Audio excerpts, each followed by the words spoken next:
She wiped barbecue sauce off his cheek with her thumb. Slow, deliberate, unbothered by the 50 people watching. And when he laughed it off with, "People are going to think we're dating," she didn't laugh back. She looked him dead in the eye and said, "I hope they do." And just like that, every assumption Landon Hayes had ever made about his life, his loneliness, and the woman living 3 houses down came crashing down around him like a wall he didn't know he'd built. This is the story of a man who almost missed the best thing that ever happened to him, and the woman who quietly waited while he figured it out. Drop your city in the comments so I can see how far this story has traveled. And if it moves you, hit that like button and stay with me until the very end. You won't want to leave early on this one. The morning of the Maplewood Neighborhood Charity Barbecue began the way most August Saturdays began in that particular pocket of suburban Ohio, with humidity that pressed against your skin before you even stepped outside, the smell of cut grass drifting up from somewhere down the block, and the distant sound of a lawnmower that someone had already given up on halfway through the job. Landon Hayes was awake at 6:15, not because he wanted to be, not because he was some eager sunrise-chasing type of man. He was awake because his 7-year-old daughter, Maya, had crawled into his bed sometime around 5:30, decided his pillow was better than hers, stolen it without ceremony, and left him staring at the ceiling with nothing between his head and the mattress but his own forearm. He lay there for a while, listening to her breathe. She slept the way kids sleep when they don't have anything to worry about yet, completely, fully, like sleep was a place she'd gone on vacation. He watched the ceiling fan rotate, counted the rotations, thought about nothing in particular and everything at once, the way you do when you're tired but can't get back under. Then Maya shifted, tucked her knees to her chest, and murmured something that sounded like "not the blue one," apparently negotiating with someone in her dream, and Landon felt the corner of his mouth pull without meaning to. He got up. The kitchen was quiet in the way that only kitchens are quiet at 6 in the morning, that particular stillness where even the refrigerator hum feels respectful. He made coffee with the focus of a man performing a small ritual, measured out the grounds, waited for the machine to do its work, and stood at the counter looking out the window at the backyard where the grass needed cutting and the old lawn chair near the fence had been sitting slightly crooked since April, and he still hadn't fixed it. He'd get to it. He always told himself that. By 7, he had a list, not written down. Landon rarely wrote anything down. It lived in his head in the organized, slightly anxious way that single parents store information. The charcoal needed to be in the truck by 8:30. The grill grates needed a scrub before setup. He needed to remember to grab the tongs from the second drawer because the first drawer's tongs had a handle that had been wobbling for 6 months, and he'd almost lost a burger to the coals 3 times because of it. He was the grill guy. Had been for 3 years running. Not because anyone had officially appointed him. The barbecue had no official anything, that was sort of the point, but because the first year he'd shown up with his own equipment and quietly taken over the setup without making a fuss about it, and the year after that people had simply assumed he'd do it again, and by year 3 it had become the kind of thing that happens in neighborhoods before anyone realizes it. Landon Hayes runs the grill. He didn't mind. Honestly, he liked it. There was something about standing behind a grill, managing the heat, watching the char lines form on chicken thighs, having a clear and simple job. It gave him somewhere to put his hands, a purpose with a visible result. In a life that sometimes felt like he was navigating by feel in a dark room, the barbecue grill was one of the few things that made sense in a straightforward way. Maplewood Drive was not a rich street. It was not a poor street either. It existed in that particular American middle ground of well-kept modest homes, mature trees whose roots had started quietly destroying the sidewalks, basketball hoops at the ends of driveways, and the occasional car that someone had been meaning to sell for 2 years but couldn't bring themselves to actually list. The neighborhood had character. That was what people said. What they meant was that it had history, families who had been there long enough to know each other's business without asking, long enough to recognize which dog belonged to which house by bark alone, long enough to hold grudges about property lines and simultaneously bring each other soup during flu season. Vivian Sterling had moved to Maplewood Drive 26 months ago. Nobody had known who she was. That was almost certainly the point. She had arrived on a Tuesday, which was already notable because people don't move on Tuesdays, they move on weekends like normal people. Driving a vehicle that was expensive but not flashy, a dark gray SUV without custom plates or any of the markers that typically announce money before money speaks for itself. She had 2 movers and a modest number of boxes, and when Patrice Okafor from number 14 had walked over to introduce herself and immediately asked, in Patrice's very direct way, "What do you do, hun?" Vivian had smiled and said she worked in finance, which was true. It was also the kind of answer designed to end a conversation without lying. What Vivian Sterling actually did was run a private equity firm with 31 employees, a portfolio valued at several $100 million, and a reputation in financial circles that made certain people in certain rooms go very quiet when her name came up.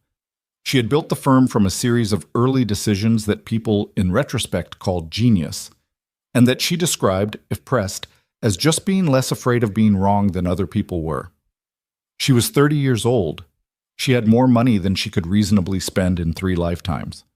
And she had chosen to live on Maplewood Drive in a 3-bedroom house with an overgrown rose bush along the front fence and a kitchen that needed new cabinet handles. Nobody on Maplewood Drive knew about the money, not in the beginning.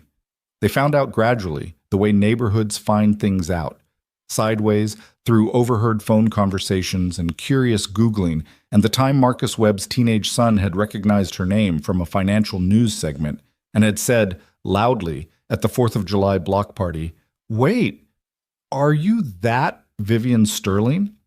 And Vivian had looked at him steadily and said, "I'm the one who lives on this street." Yeah. Which was, somehow, the exact right answer. Because here was the thing about Vivian Sterling that made no sense to anyone who knew her net worth and also knew her. She was not what that number should produce. She was the person who showed up at community meetings and actually stayed for the whole thing. She was the one who remembered that old Mr. Delgado at the end of the block took his trash out on Thursdays, but had bad knees, so she quietly started rolling his bins back in on Friday mornings. She was the one who organized the Maplewood Winter Coat Drive 2 years running without putting her name anywhere on the flyers. She was also the one who, at the previous year's barbecue, had spent 45 minutes helping a 4-year-old named Ellie reconstruct a sandcastle that had been accidentally stepped on, taking the task with the same focused seriousness she likely brought to board meetings. Maplewood Drive, collectively, had decided Vivian Sterling was one of them. The number in her bank account was someone else's problem. The woman at the Rosebush house was theirs. Landon had the grill going by 9:15. Setup had taken longer than expected because the folding table he'd borrowed from the community shed had a leg that needed coaxing, and coaxing it had required a specific vocabulary of words he did not say out loud because Maya was sitting on the grass 6 feet away, arranging a line of small rocks into what she informed him was a ferry road. "A ferry road," he'd repeated. "They need to know where to go, Dad." She'd said it like it was obvious, like he was the one not tracking. He'd gotten the table sorted, set up the grill, got the coals lit with the patience that came from doing it enough times to stop rushing. While the coals worked their way to ready, he walked the perimeter of the setup area. They used the large flat section of Riverside Park, 3 blocks from the street, checking that the folding chairs were arranged at the right distance from the heat, that the coolers were in the shade, that the condiments table wasn't going to wobble. Neighbors started arriving around 10. The Okafor family with their enormous contribution of potato salad.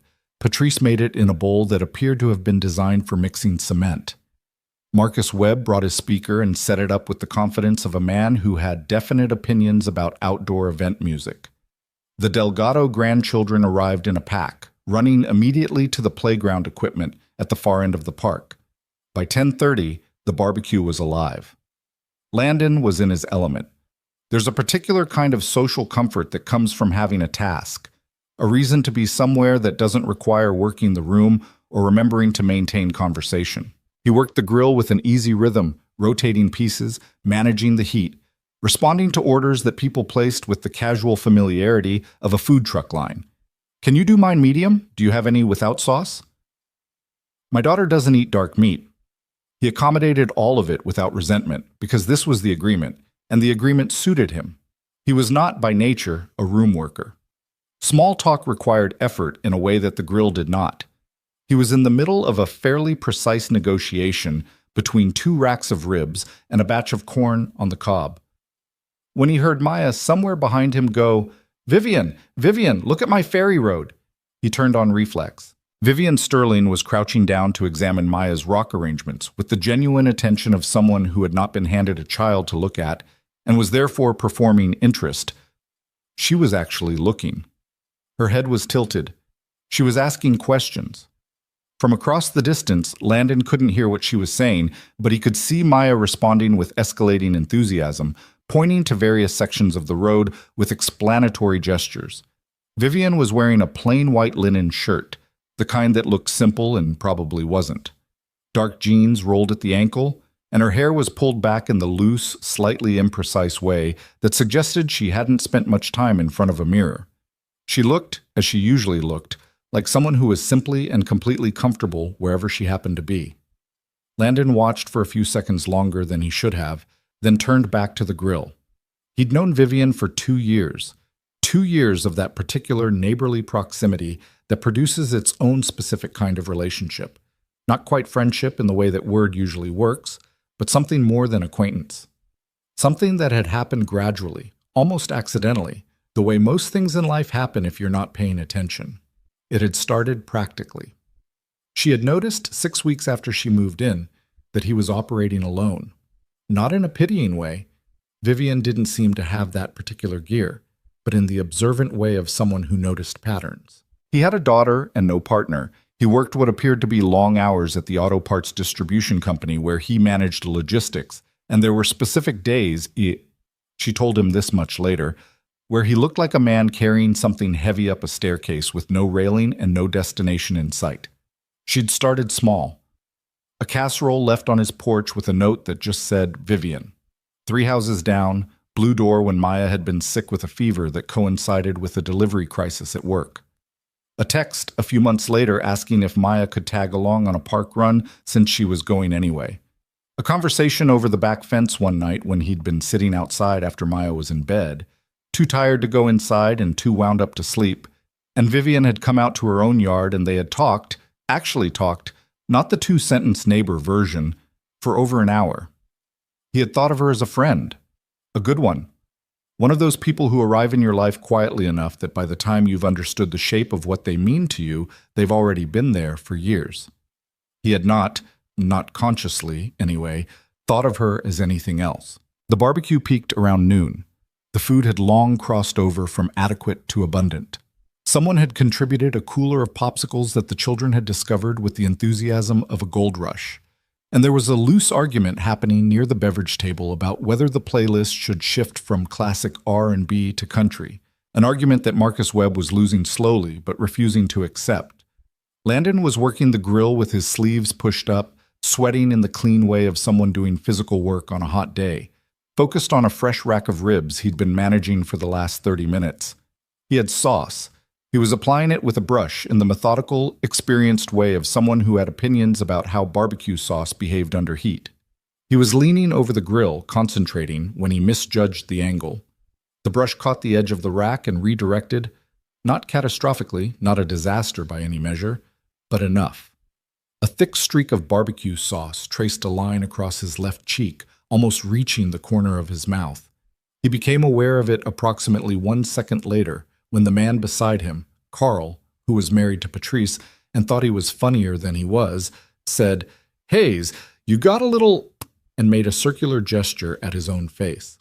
"I see it," Landon said, setting down the brush and reaching for the rag tucked in his belt. He didn't see Vivian approach. She was simply there, as she had a way of being, appearing without announcement or ceremony.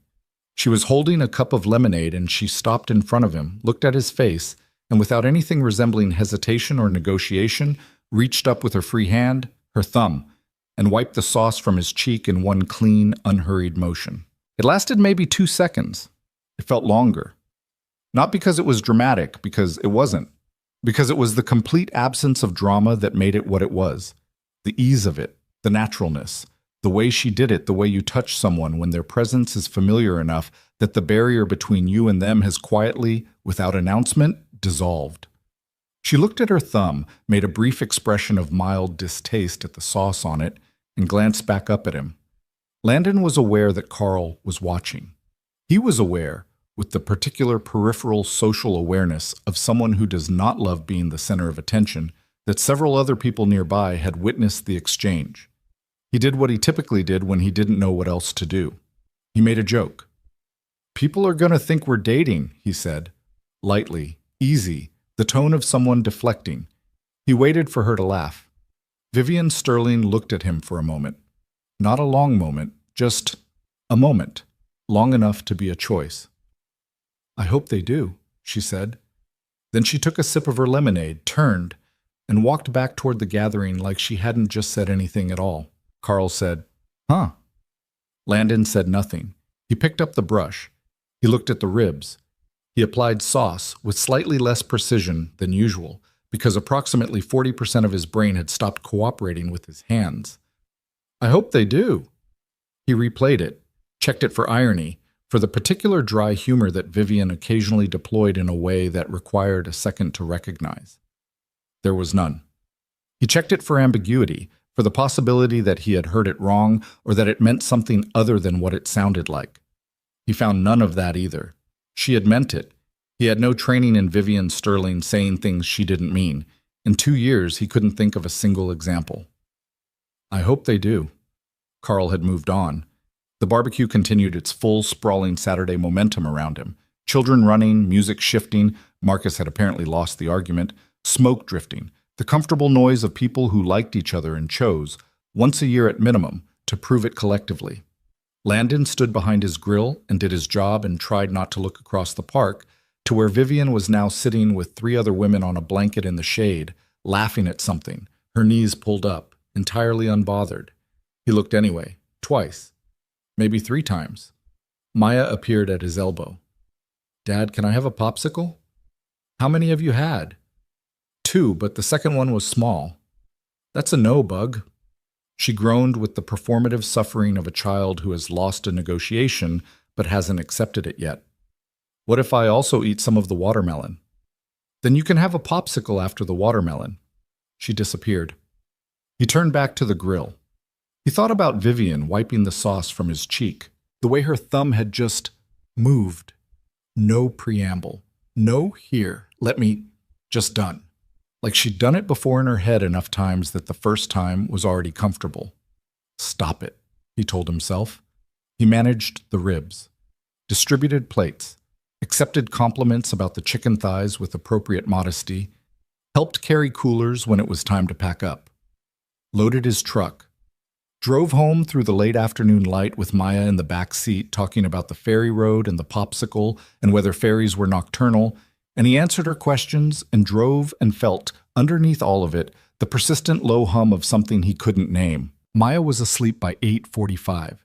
She'd fought it. She always fought it.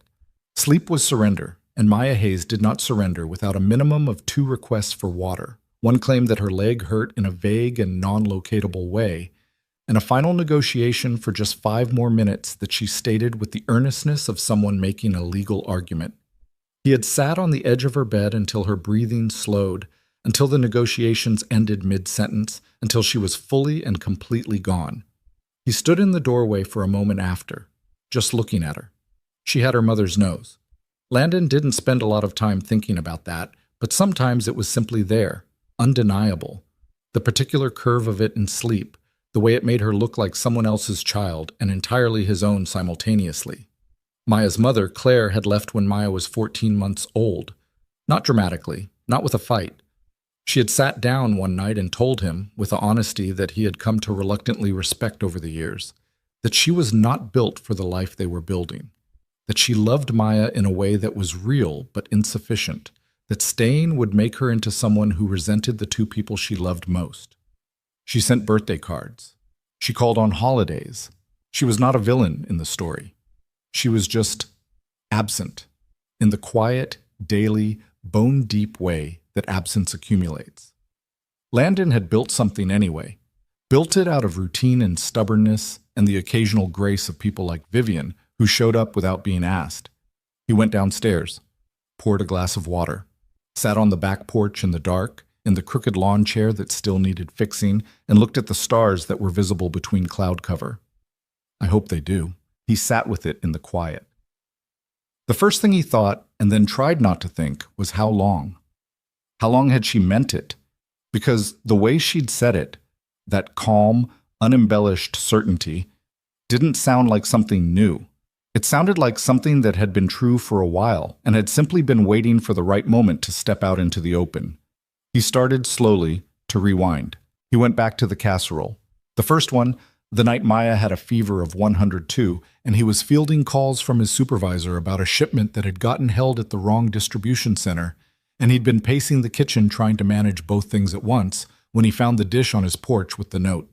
He'd thought, at the time, new neighbor being kind, that's a good sign for the block. He went back to the park runs. The way Vivian had never made it feel like charity, she had presented it as practical. I'm going anyway, as though taking Maya along was a convenience for her rather than a service for him. She'd done that, he realized now, with most things, framed help in a way that removed the debt of it. He went back to the fence conversation. That November night, wind picking up, the yard smelling like leaves and cold air. He'd been sitting outside in a jacket that wasn't warm enough because the inside of the house had felt like a container that night, too small, too full of the evidence of everything he was managing alone. She had come out to her own yard, and he'd heard her, and she'd heard him, and there had been a brief negotiation of the darkness before she said simply, "Rough night." And he had said, "Yeah." And then, for reasons he still couldn't fully explain, he had said, "I just get tired sometimes," which was the most honest thing he'd said to another adult in months. And she had said, sitting on her side of the fence, not trying to fix it or reframe it or point toward the bright side, "I know. I watch you, and you do a lot. It's okay to be tired."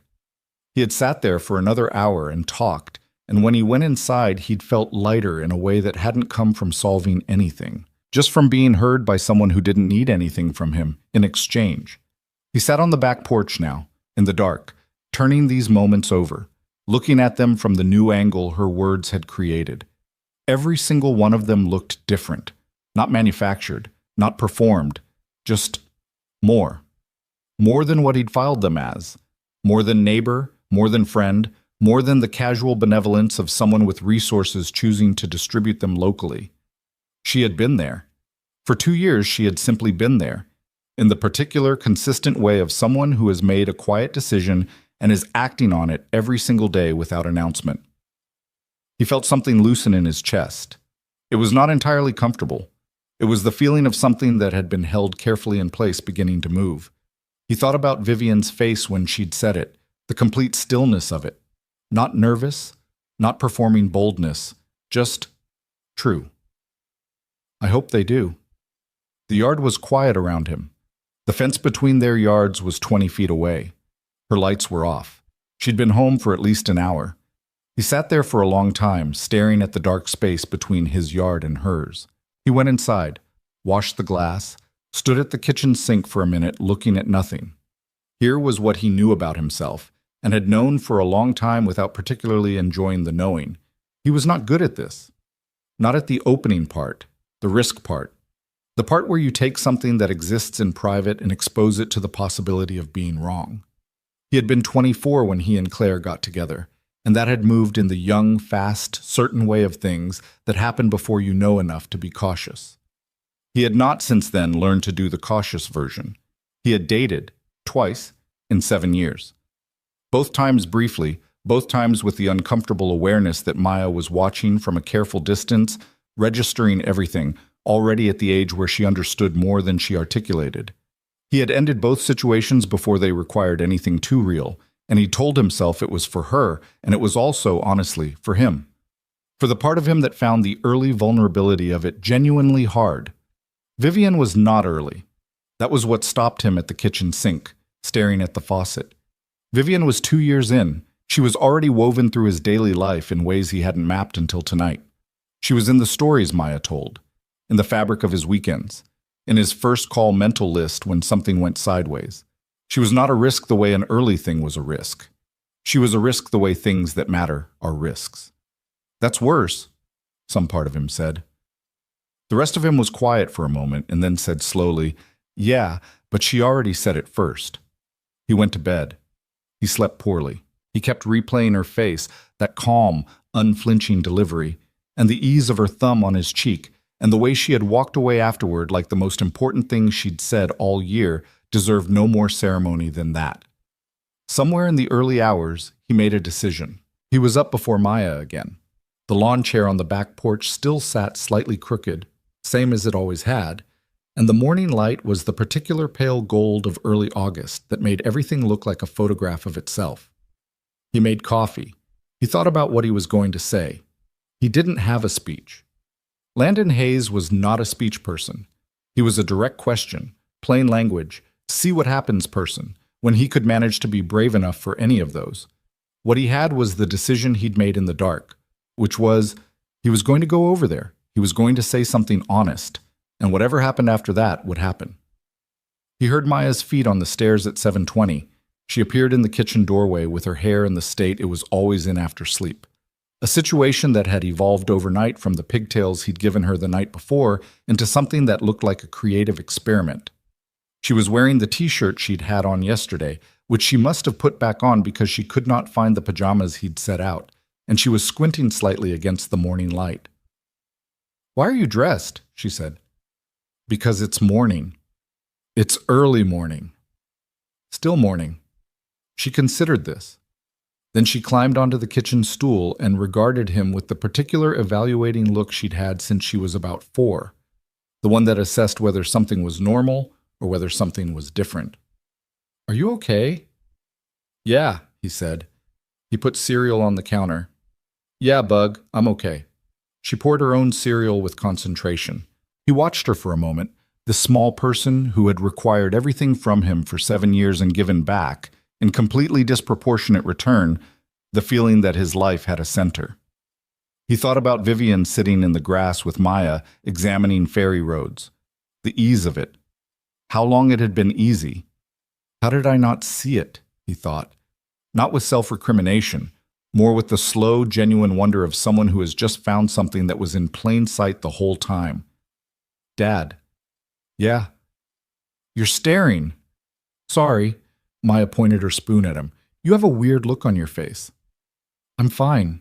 She studied him one more second, decided she accepted this, and returned to her cereal. He poured his coffee. He stood at the counter.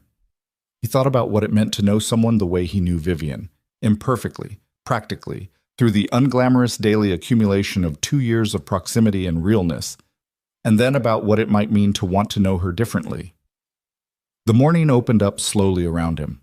He had a feeling, sitting somewhere behind his ribs, that was not quite excitement and not quite fear.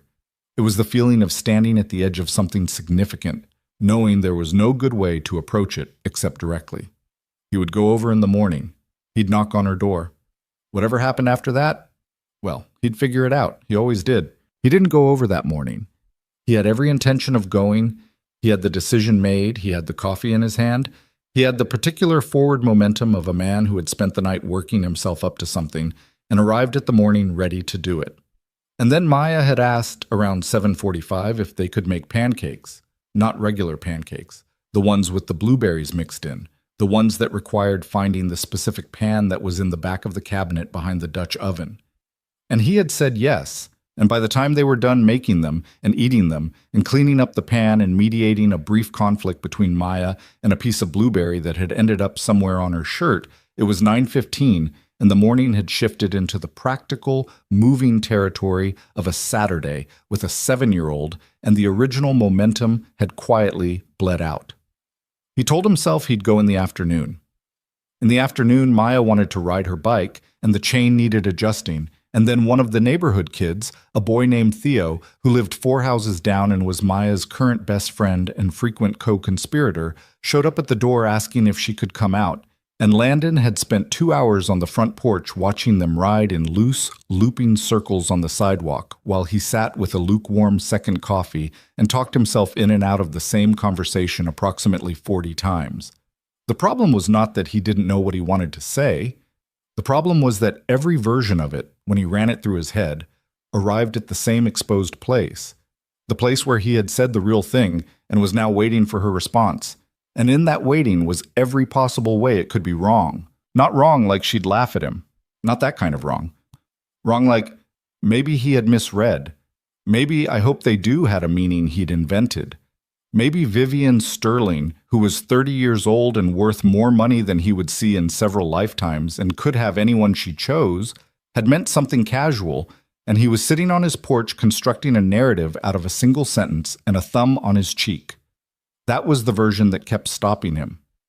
He went inside when the kids came in for dinner. He made something simple: pasta, jarred sauce, the kind of meal that required zero creativity and existed only to solve the practical problem of food. And he sat across from Maya while she told him about Theo's new video game and the argument they'd had about whether the dragon in it was blue or purple.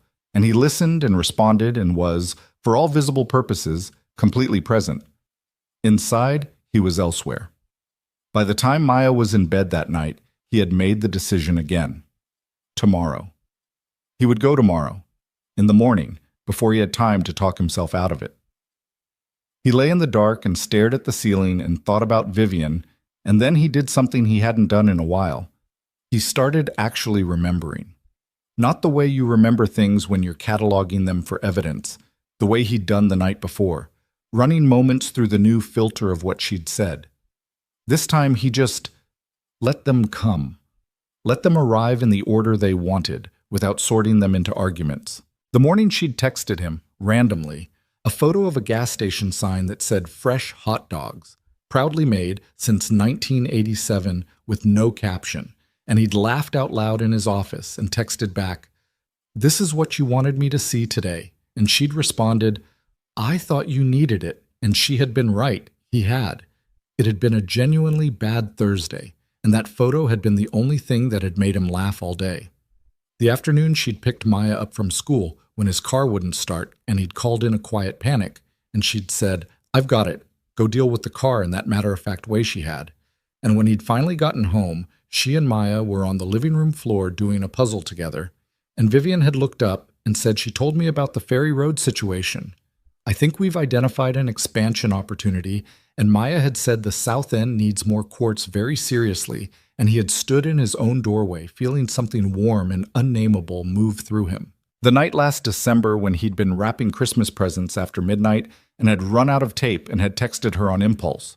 They texted sometimes about practical things, about the neighborhood, about whether the new family on the corner had a dog, or just a very enthusiastic house guest. And she had texted back 30 seconds later, "I have tape, back doors unlocked like it was the most natural thing in the world." And he had walked through the cold to her house at 12:30 in the morning, and she'd been in her kitchen in sweats and reading glasses she never wore in public, a mug of something steaming on the counter, and she had handed him the tape without ceremony and said, "Do you want tea?" And he'd said, "It's midnight," and she'd said, "That's not a no," and he had stayed for 45 minutes because the conversation had gone somewhere, and he hadn't wanted to leave it. He lay there in the dark, and each memory arrived a little heavier than the one before it, carrying the new weight of what he now understood. Not romantic weight in the performed sense, not the polished version of feelings that people described in terms that sounded like song lyrics. Real weight. The kind that came from accumulated time and genuine knowledge of a person. The weight of, she knew how he took his coffee. She knew that he got quiet when he was overwhelmed rather than loud about it. And she had learned to ask specific questions rather than general ones, because general ones let him deflect. She knew he was more sentimental about Maya than he admitted, and less sentimental about himself than was probably healthy. He knew things about her too. He knew she was an early riser who described herself as a night owl, because she stayed up late thinking, but regretted it every morning. He knew she was funnier than most people got to see because the humor came sideways and quietly, and you had to be paying attention. He knew she was harder on herself than she was on anyone else. He knew she had a thing about the rose bush at the front of her house that she would never fully explain. She tended it with a specific care that suggested it mattered in a way that went beyond aesthetics, but whenever he'd asked, she'd said only that it was complicated and changed the subject.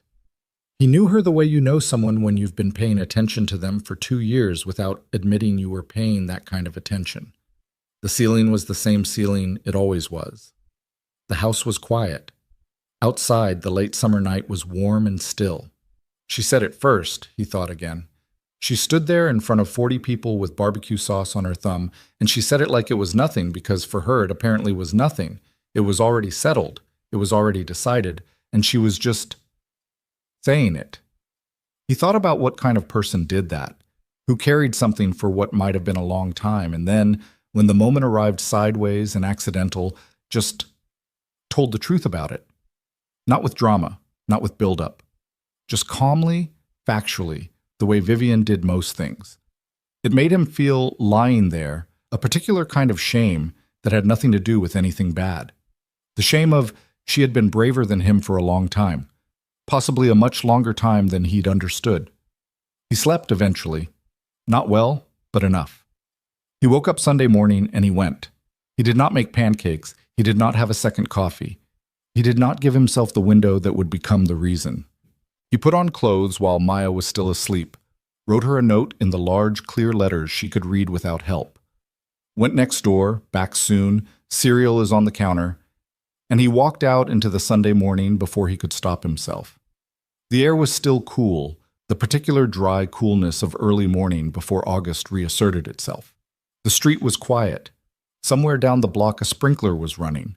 He walked the 3 houses between his and Vivian's on the sidewalk, not through the yards, because walking through the yards would have felt like he was sneaking, and he was done with anything that felt like he was approaching this sideways. He knocked on her door. There was a pause, maybe 15 seconds, and then the sound of movement inside, and then the door opened. Vivian was in the reading glasses. He'd only ever seen them that one time in December, and here they were again, slightly crooked on her face, the kind of crooked that said she'd grabbed them off a surface without looking.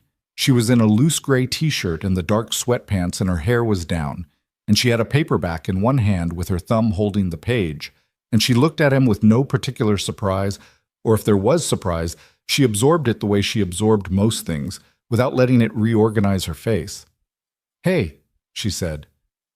"Hey."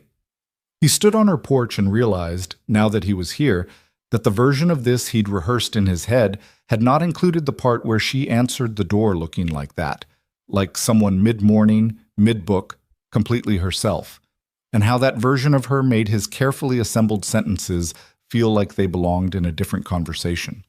"I wanted to... Can I come in?" She looked at him for a moment, not assessing exactly, reading, maybe. She had a way of reading people that was precise without being uncomfortable, like she was noting things without collecting them against you. "Yeah," she said. "Of course."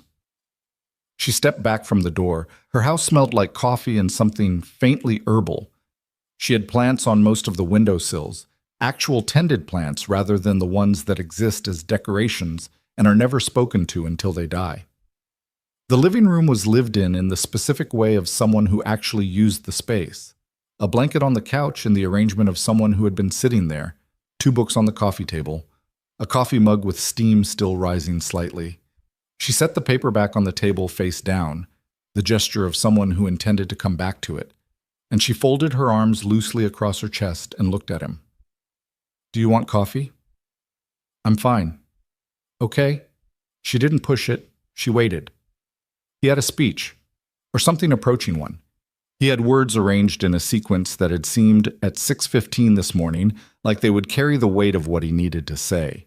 Standing in her living room, with her looking at him with those glasses still slightly crooked and the Sunday morning pressing quietly against the windows, the arranged words felt inadequate in a way that was almost funny. He said, "I couldn't sleep." "Okay," she said again, same tone, still waiting. "I kept thinking about what you said yesterday." He watched her face. "At the barbecue." Something shifted in her expression. Not much. A small tightening, maybe, the way people look when something they said out loud is now coming back to them in a context they can't fully predict. He started, and then he stopped, because starting with the thing you said about people thinking we were dating felt like naming a joke, and it wasn't a joke, and they both knew it wasn't a joke, and he didn't want to start from a place that let either of them pretend it was. "You said I hope they do," he said instead. Direct. No comedy packaging on it. "And I spent the whole night thinking about it." Vivian was quiet for a moment. She unfolded her arms, and her hands went to the back of the couch, resting there. She looked at him in the careful, honest way she had. "Landon, let me finish," he said. Not sharply, just... He needed to get it out before the careful part of him caught up with the brave part. I've been thinking about it, and I keep going back over things. Like last December, the tape. The tape, she repeated, and he could see in her face that she knew exactly what he meant. You had your back door unlocked like you'd just been expecting me at midnight, and I thought at the time it was that's just how Vivian is, and the park runs with Maya and the casserole. He stopped. I filed all of it under she's a good person and a good neighbor, and I let it stay there. For 2 years I let it stay there. She was watching him. She hadn't looked away and she hadn't moved, and there was something in her steadiness that made it easier to keep going. I think I knew, he said, quieter. Somewhere I think I knew that what you were doing that it wasn't just neighborly, but I didn't let myself look at it because looking at it meant, he stopped again and then just said it. It meant I had to admit what I was doing too. The Sunday morning was very quiet around them. Vivian took her hands off the back of the couch. She looked at him for a long moment with an expression he couldn't entirely read. Not closed off, not guarded, but careful in a way he hadn't seen from her before, like she was deciding how much of herself to hand over. I wasn't trying to hide it, she said finally. I wasn't running a campaign. A small pause. When you're around someone and you like them, you act like it. That's all I was doing. How long? He asked. She pressed her lips together briefly. A while. That's not an answer. No, she agreed. It's not. She was quiet for a second, then, do you want to sit down? I feel like this is a sitting down conversation. They sat. Her on the couch, him in the chair across from it, which maintained a distance that felt simultaneously necessary and slightly absurd given what they were talking about. She pulled the blanket across her lap, a habit, not a retreat, and she looked at him with the reading glasses still on her face, and he thought, distantly, that he should probably tell her they were still crooked, but that thought belonged to a different kind of moment than this one. I noticed you, she said, probably about 3 months after I moved in. I noticed you in the way that it was specific, not just like, there's my neighbor, more like, I started paying attention to your patterns without meaning to. When you left in the mornings, when you got back, the way you were with Maya. She paused. The way you were with Maya, mostly. He didn't say anything. She'd come out the front door ahead of you and you waited. You never made her hurry. Even when you were clearly running late, you just waited for her to come down the steps at whatever pace she needed, and you'd hand her the backpack without making a production of it. She looked at the coffee table. I was standing at my window eating toast and watching that, and I thought, that's a good man. That's someone doing something hard and doing it quietly and without any expectation of credit. He looked down at his hands. And then the more I was around you, the more it kept being confirmed. Everything I expected to find some crack in, you kept just being. She said it in a self-aware way that acknowledged how it sounded. I'm not painting you perfect. I know you're not perfect. But the things that weren't perfect were also just human, normal, not deal breakers, the opposite of deal breakers. Vivian, I know what you're going to say. I don't think you do. She looked at him. You're going to say something about the money, or about the gap, or some version of why would someone like you. That wasn't what I was going to say. He met her eyes. I was going to say that I'm sorry it took me this long. That stopped her. He could see it stop her. A small, visible pause, like a step she hadn't expected and had to catch herself on. I spent 2 years having you just present in my life, genuinely present in the way that matters, the practical daily way. And I accepted it without looking at it. He shook his head slightly. That's not... I should have looked. She was quiet for a moment. You were busy. I was scared, he said. That's more accurate. He said it matter-of-factly, not fishing for reassurance, just naming it honestly the way she'd always been honest with him.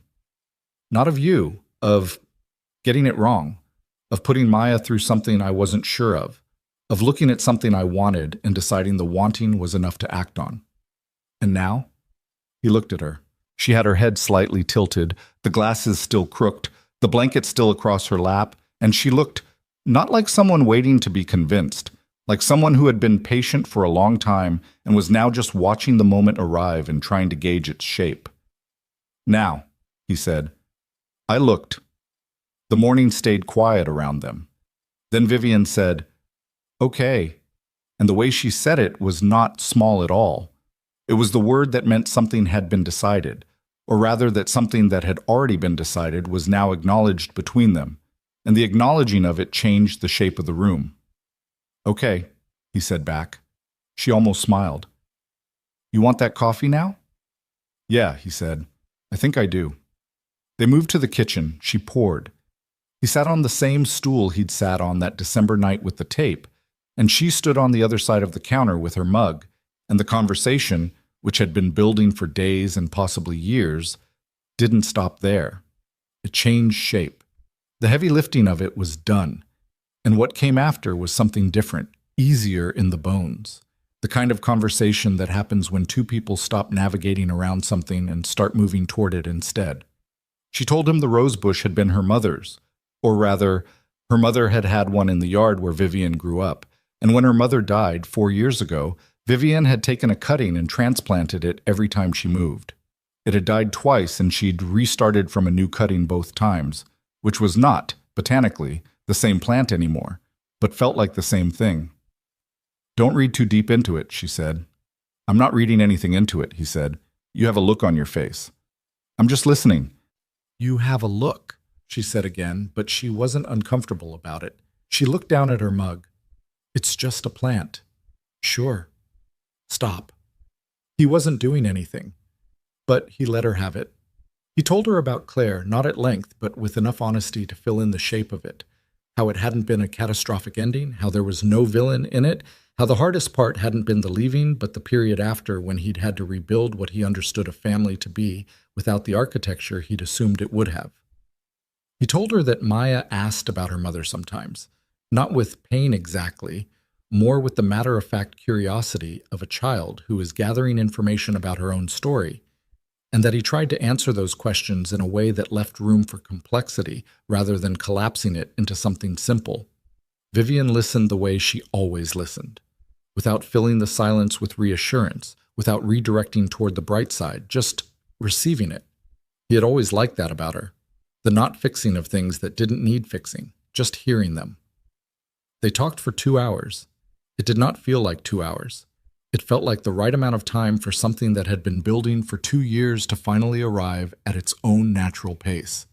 By the end of it, the Sunday morning had become Sunday afternoon, and Maya had texted him twice. She had found the note, she had had the cereal, she was now conducting what she described as important research with Theo involving a magnifying glass and the backyard. And Landon had sent back a thumbs up and stayed at Vivian's kitchen counter. When he finally stood up to go, he was at the door and she was behind him, and he turned around. "I'm not good at this part," he said.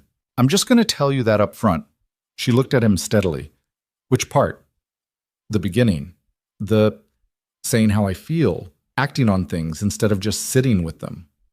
"I know," she said. "How do you know?" "Because I've been watching you not act on things for 2 years. There was no meanness in it, just fact, and under the fact, something fond. I'm not expecting something I know you can't give. She paused. "I need you to actually be in it, if you're in it." "I'm in it," he said. "Okay." "I mean it. I know you do." She leaned against the doorframe. "That's why I said okay." He walked home through the Sunday afternoon with the late summer light slanting across Maplewood Drive, and the air had that particular weight of August moving toward September, and the crooked lawn chair on his back porch still needed fixing, and the grass still needed cutting, and Maya would need lunch soon. All of it was exactly the same as it had been yesterday. The street, the houses, the ordinary architecture of his daily life. And all of it, underneath, was different. He opened his front door and Maya appeared at the top of the stairs with the magnifying glass in her hand. The research apparently paused. "Dad," she said, "did you know that ants always walk in the same direction?" "I did not know that," he said. "Theo says they're communicating. I think they just don't know there are other directions." He stood at the bottom of the stairs and looked up at her. "That's a pretty good theory. She considered it. Then, "Are you happy today? You look different." He put his hand on the banister. "I think so, yeah." Maya looked at him for another second with that evaluating look, then apparently decided the answer was satisfactory. "Okay," she said, and disappeared back toward her room to resume the research. He stood at the bottom of the stairs in the quiet of his own house and felt not the clean, organized feeling of a decision made and implemented, not the resolution of something that was over. The feeling was more like standing at the start of a road you'd been looking at from a distance for a long time, and having finally walked up to it, and putting your foot on it, and finding that it was solid. It was terrifying. It was also, in a way he hadn't expected, an enormous relief. The first 2 weeks were easy in the way that beginnings are sometimes easy. Not because there were no complications, but because the complications hadn't arrived yet, and the new thing between them was still fresh enough to override the practical weight of real life. They didn't announce anything. There was no conversation about what to call it or how to present it to the neighborhood. No deliberate decision made about what Maplewood Drive was or wasn't allowed to know. It simply shifted, the way the light shifts when a cloud moves off the sun. The same world, differently illuminated. Vivian started coming to his side of the fence instead of talking over it. He stopped texting her with the slightly formal precision of someone who was aware they were texting their neighbor and started texting her the way you text someone whose proximity to your daily life has been reclassified. Small things. A photo of a gas station sign that reminded him of the one she'd sent him, payback with no caption. A question about whether she'd seen that the Delgado family was getting new siding because the color they'd chosen was a topic of significant neighborhood discussion.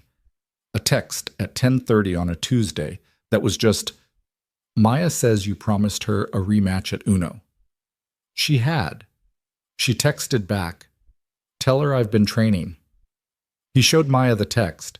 Maya's expression went very serious. "She doesn't know what she's getting into," she said, and Landon had to look away so she wouldn't see him smile. The Uno rematch happened on a Wednesday evening around the kitchen table, and Vivian lost in a way that suggested she had not, in fact, been training. She accepted the loss with more grace than Maya extended to her.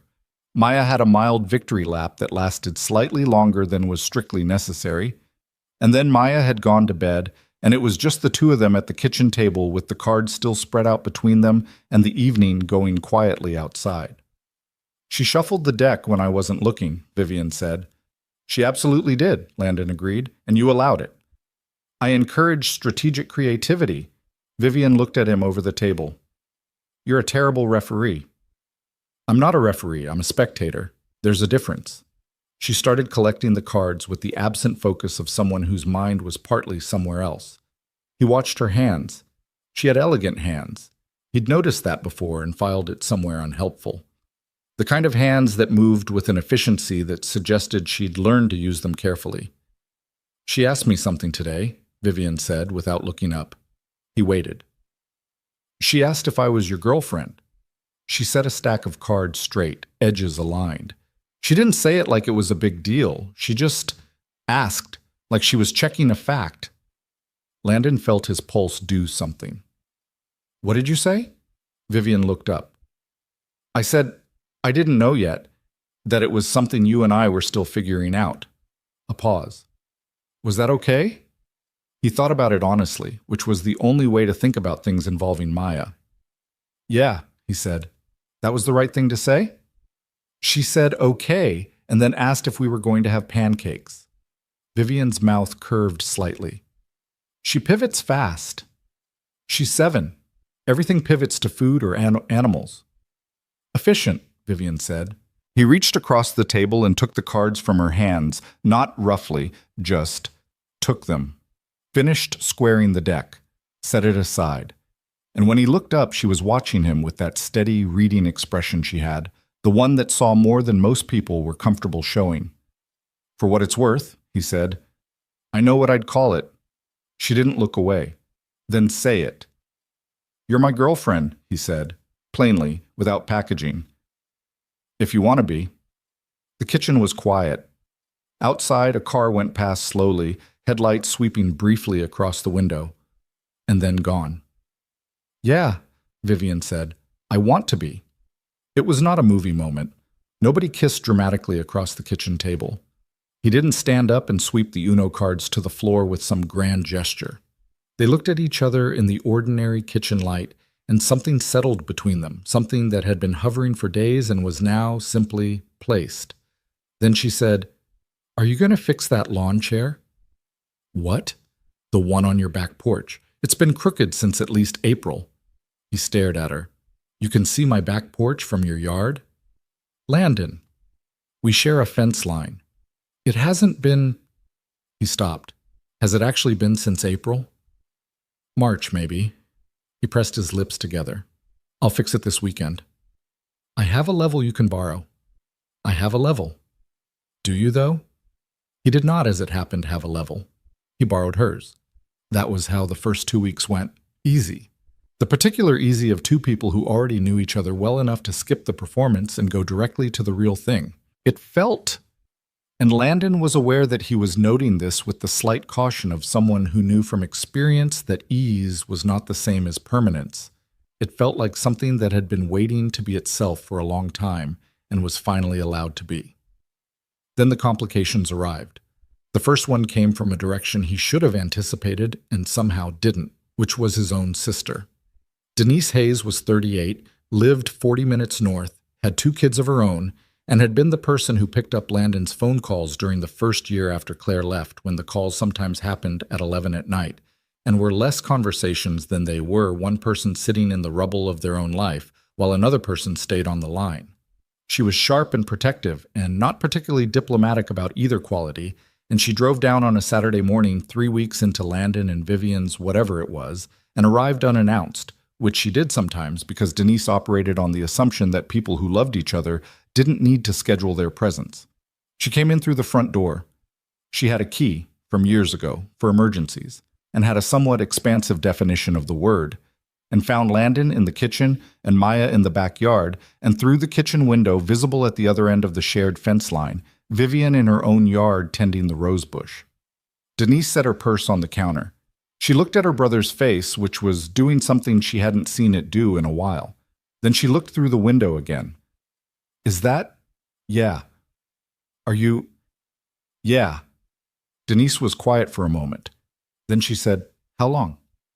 "About 3 weeks officially, 2 years unofficially." She processed this. "And you're telling me now because—" "I'm telling you now because you drove here without calling." "I always drive here without calling." "I know. You're going to have to stop doing that." She turned fully toward him, arms crossed, in the posture she assumed when she was deciding whether to say the careful thing or the real thing. With Landon, she almost always went with the real thing. "She's rich." "Yeah." "Like, actually rich." "I know what she is, Denise." "I'm not saying it like it's a problem. I'm saying it like—" She stopped, started again, more carefully, which was not her natural mode and cost her visible effort. "I'm saying it like, have you thought about what that means? Not just money, all of it. She lives differently than you live. She has a different world. She lives on Maplewood Drive. Landon. She has for 2 years. She gets Mr. Delgado's bins. I'm not saying she's a bad person." Denise said it with the patience of someone who needed to be precise. "I'm saying you're my brother, and the last time something didn't work, you rebuilt your entire life from scratch with a baby. And I am sitting here trying to figure out if this is something that makes sense or if it's something that just feels good right now." The kitchen was quiet between them. Landon knew his sister. He knew this came from love, and he knew that love was not always comfortable to receive. He also knew, and this was the part he had to stay honest about, that the question she was asking was not unfair. He had asked it himself in different forms in the dark of his bedroom over the past 3 weeks. "I hear you," he said. "Okay. But I need you to trust that I'm not doing something stupid. I never said, 'You had the face.'" "What face?" "The one you had when I bought the truck." Denise opened her mouth and closed it again. "That truck needed work." "The truck was fine. It needed so much—" "Denise." He said her name and she stopped. "Come and meet her." She met her. Vivian came around through the side gate when Landon waved her over. still in her gardening state, dirt on her forearm, the worn gloves tucked in her back pocket, and she looked at Denise Hayes with the kind of composed, open attention that she brought to most things. And Denise looked back with the full, unguarded assessment of someone who loved fiercely and was not pretending otherwise. They shook hands. Then Denise said, "I'm going to need you to know up front that I ask direct questions." And Vivian said, "I find that easier than the alternative." And Denise looked at her for another second, and then looked at Landon with a fractional shift in her expression that meant something had been partially answered, though not everything, and that she was reserving her full verdict. They had coffee in the backyard, the lawn chair had been fixed, Vivian's level returned, and Maya climbed into Denise's lap within the first 10 minutes the way she always did, because Denise was one of those adults who seemed to have a frequency children responded to, a kind of low warmth that children picked up before they had words for it. The conversation moved from polite to real in the gradual way of a morning with nowhere urgent to be, and Landon watched his sister and Vivian navigate each other with the particular attention of someone who cared about both outcomes. "It wasn't flawless," Denise asked at one point, with her characteristic lack of cushioning, how someone with Vivian's professional life managed the kind of presence she'd apparently maintained in the neighborhood, and the question had an edge to it, not hostile but testing. Vivian didn't deflect. She said that she'd built her company in a specific way to allow her to work from anywhere, that she had a team she trusted with the daily operations, and that the reason she'd chosen a neighborhood like Maplewood in the first place was because she'd spent years in an environment where everything was professional proximity dressed as connection, and she'd needed something that was actually real. Denise had listened to this without comment. Then she'd said, "What happens when the work gets demanding? Because it does, right? There are periods." "There are," Vivian said, "and I'm not going to tell you they don't affect things because they do, but—" A pause, brief and considered. "I've been managing two things at once for a long time. The difference is that before, one of them was always just work." Denise had looked at her steadily for a moment. Then she'd looked at her brother. Whatever she saw in his face, she made a decision with it privately and didn't announce the decision because that was how Denise worked. She stayed for lunch. She was warmer at lunch than she had been at coffee. When she left, she hugged Maya, nodded at Vivian in a way that was not yet warmth, but was not opposition, and walked to her car. She texted Landon when she got home. "She's not what I expected. That's not a bad thing. Just be careful." He texted back, "I know." She sent a thumbs up. That was the end of it. For now. The second complication came from Vivian's side, and it was larger. His name was Daniel Rourke. He was 44. He ran one of the 3 largest investment banks in the Midwest, and he had been, for approximately 9 months the previous year, something in Vivian's life that was never fully defined and had ended in the particular unresolved way of things between two people whose professional lives created more proximity than their personal relationship warranted. Landon found out about Daniel Rourke not because Vivian hid him. She didn't. But because the information arrived in pieces across different conversations, the way things about a person's past tend to arrive when you're getting to know them in the real way rather than the curated way. The first piece was a passing mention, a name in a story about a business negotiation that had gone sideways. Then a reference to a dinner that had been professionally required and personally uncomfortable. Then, eventually, on a Thursday evening in Vivian's kitchen when the conversation had gone somewhere honest, the fuller picture. Daniel Rourke had wanted something from Vivian that she had not been prepared to give, and the ending of it had been managed rather than felt, and the managing of it had left behind a specific residue. Not devastation, more like the residue of a thing handled efficiently that you later wished you'd been allowed to feel fully. "Why are you telling me this now?" Landon asked. "Because he texted me yesterday," she said. The kitchen was quiet. "What did he say?" "That he was going to be in Columbus next month for a conference, that he'd like to have dinner." She had her mug in both hands, looking at it. "He said he's been thinking about some things." Landon sat with that for a moment. "What did you say back?" "Nothing yet." He turned the question over carefully, because this was exactly the kind of moment where he had two options. The version where he said the thing that was safe and controlled, or the version where he said the true thing, and the true thing had the potential to expose more of him than he was comfortable exposing. He went with the true thing. He'd been doing that more lately. It was uncomfortable. It seemed to be the right direction. "I need you to know," he said, "that I'm not going to tell you what to say back." She looked up from the mug. "That's your call. I'm not going to... I won't do the thing where I perform being okay with it and then hold it against you later, but I'm also not going to issue a position on who you see or talk to." He looked at her. "But I'll tell you what's true for me, which is that I'm in this. I meant that when I said it, and whatever you decide to do with his text, I need you to decide it for the right reason." "What's the right reason?" she asked quietly. "Because of what you want. Not because of what's easy or what avoids an awkward conversation or what you think I need to hear." He paused. "What do you actually want?" She looked at him for a long moment. The kitchen held the sound of the refrigerator and the distant noise of the neighborhood outside and nothing else. "I want to not have dinner with Daniel Rourke," she said. "Okay. I want that before you, for the record, before any of this. I wasn't..." She stopped, and he saw something move through her face that was rarer than he'd seen from her. A crack in the composure, not dramatic, just real. "He wanted me to be a particular kind of person, the version that fit cleanly into the world he operated in. And I kept trying to locate her, that version, and she just wasn't..." She stopped again, set the mug down. "She wasn't there." Landon was quiet. "I'm not telling you this so you'll say the right thing," she said. "I know. I'm telling you because you asked what I wanted, and that's part of the answer." She looked at him steadily. "I wanted someone who wanted the actual version, not the one that fit." He got up from his stool.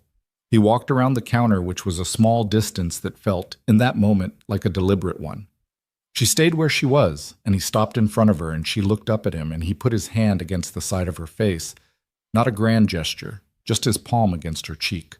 Warm, still. And she closed her eyes for a moment. "Text him back," Landon said quietly. "Tell him you're seeing someone." She opened her eyes. "That simple?" "That simple." She held his gaze for a moment. Then she reached up and put her hand over his, not pulling it away, just resting hers on top of it. "Okay," she said.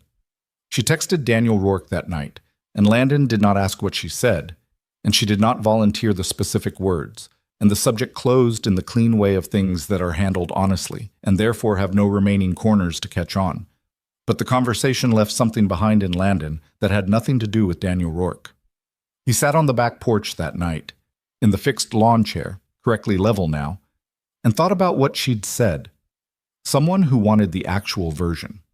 He'd felt something land in him when she said it, recognition and responsibility in equal parts, because it went both directions. She was asking to be the actual version with him, which meant he had to be the actual version too, not the managed one, not the careful, maintain distance one he'd been running for years with anyone who got close. He was aware that there was a version of himself he hadn't shown anyone, not fully, since Claire left. Not Denise, not the handful of friends he kept, certainly not the 2 women he'd briefly dated in the years between then and now. The version that was tired in a specific way, that had gotten so accustomed to carrying things alone that he'd started to believe that was just who he was. The guy who handled it, the guy who had it together, the grill guy, for that matter, with his clear job and visible results, where nothing required the exposure of anything internal. Vivian had been prying the edges of that version loose for 2 years without knowing it. Or maybe she knew. Probably she knew. She paid attention in ways that most people didn't.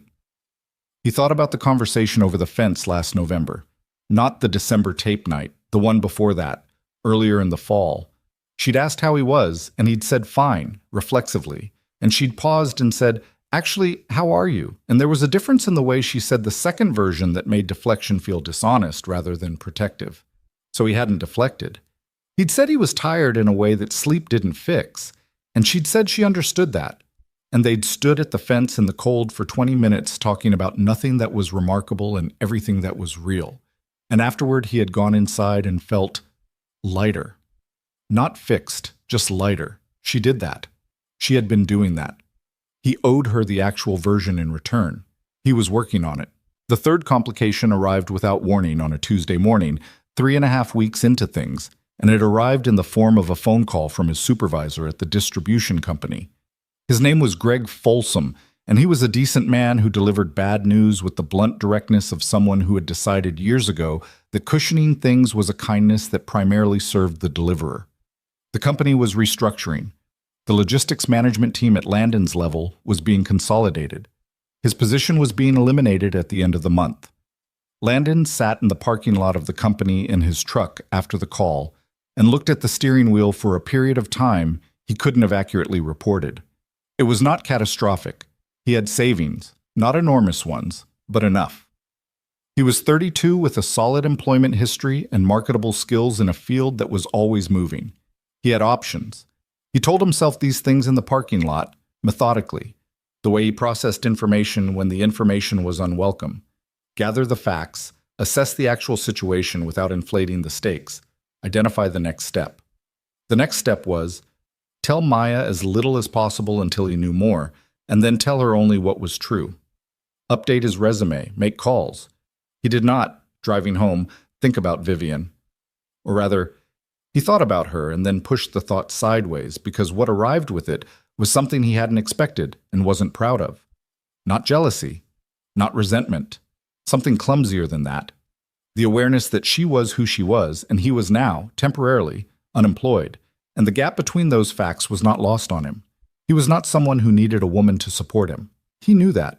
He also knew, rationally, that Vivian had never operated in a way that created any hierarchy between them, never used money as leverage, never made him feel the distance of it. Knowing those things and feeling the tightening in his chest anyway were not incompatible.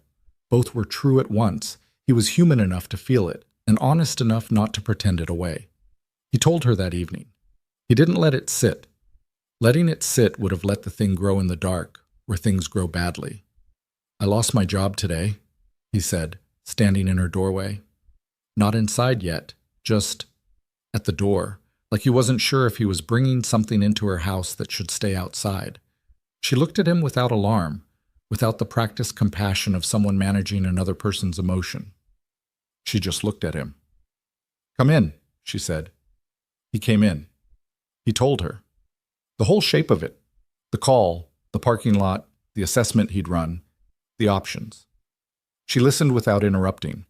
When he was done, she was quiet for a moment, and then she said, "What do you need right now? From me?" He'd expected her to say something practical. She often went practical. It was a reflex, the problem-solving nature of someone whose brain defaulted to solutions. He'd braced for it slightly, for the gentle, well-meaning pivot toward, I know some people. I could make a call, because she could, and she might, and he didn't know yet if he could receive that without something in him pulling back. But she didn't say any of that. She just asked what he needed. He said, I think I just needed to say it out loud to someone. She nodded. Okay? That's it for right now. Okay, she said again. Steady. Do you want dinner?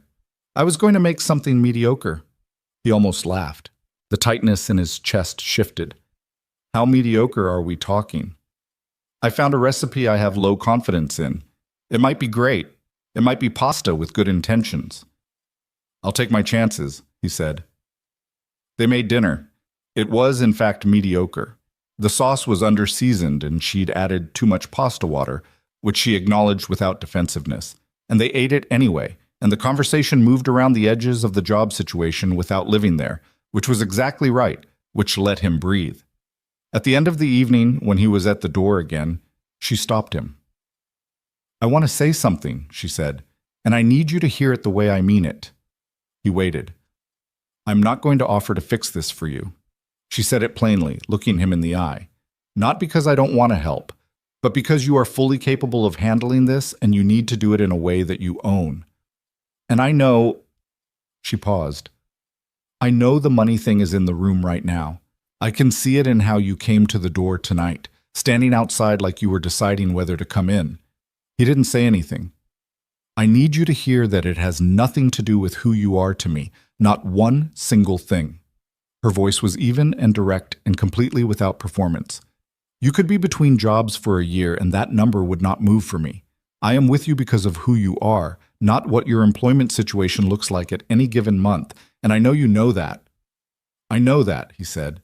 But But knowing something and feeling it are different things sometimes. Yeah, she said, they are.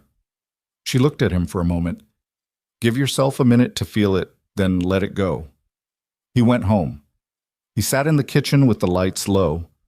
Maya was asleep. The house was quiet in its particular way. He thought about Vivian saying, I am with you because of who you are. Not because of what you have. Not despite what you don't, just who you are. He had been heard and helped and fed mediocre pasta and looked at honestly by someone who had every resource to offer him the polished version and had chosen instead to offer the real one. He thought about what she'd said about Daniel Rourke, someone who wanted the actual version.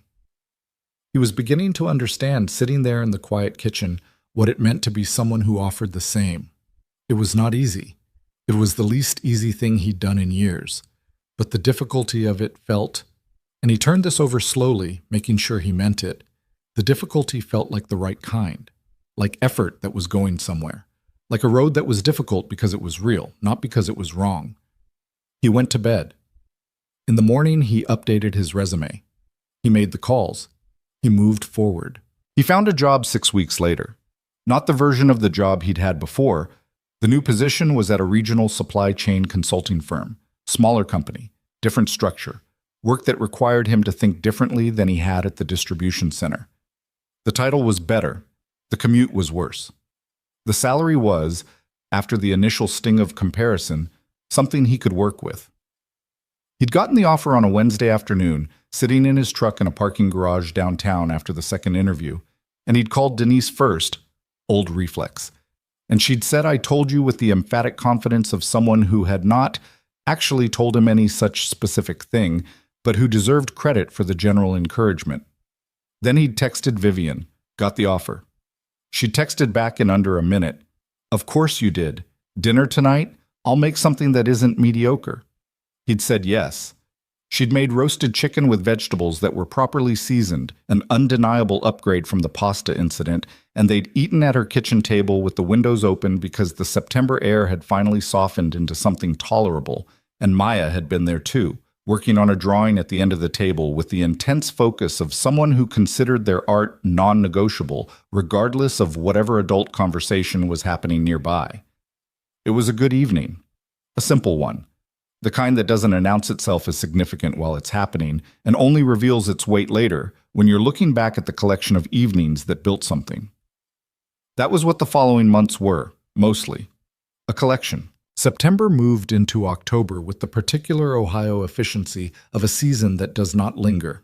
The trees along Maplewood Drive going from green to orange to stripped in what felt like 3 weekends, the mornings developing that raw edge that made the coffee taste better, the neighborhood contracting slightly the way neighborhoods do in fall, people spending more time inside. The easy outdoor sprawl of summer replaced by the warmer, closer version of community that happens when people come together by choice rather than by the weather, simply putting them all in the same outdoor space. Landon started the new job, and it was difficult in the specific way of any new thing. The learning curve of different systems, different people, different expectations. The period where you are competent in the abstract and still fumbling with the particulars. He came home tired in a new way. Not the defeated tired of the last weeks at the old job, when the work had felt like it was happening around him rather than because of him, but the productive tired of effort applied towards something building. He and Vivian found a rhythm. It was not a grand or dramatic rhythm. It was the quiet, unglamorous rhythm of two people who have actual lives integrating those lives with the care that real integration requires. Tuesday evenings, she came to his side for dinner more often than not. He cooked, she helped in the peripheral way of someone who was present in the kitchen, but understood that the kitchen had a primary operator. Thursday evenings, they walked, usually after Maya was in bed, a 40-minute loop through the neighborhood that had started once as a practical suggestion and had become, without announcement, the anchor of their week. The walks were not romantic in any performed sense. They were just time, moving time. The kind where conversation could go anywhere because there was no destination to arrive at and no context to maintain.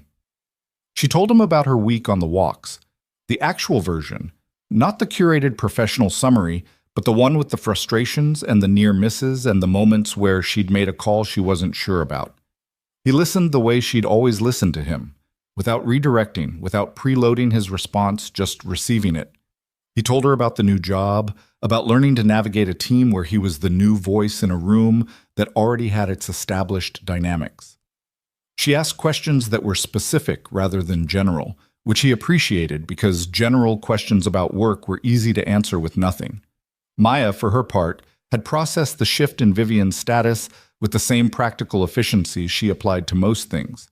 Within a month, she had stopped asking any version of the girlfriend question and had simply recategorized Vivian into the working architecture of her daily life, which was the highest possible form of acceptance she had available.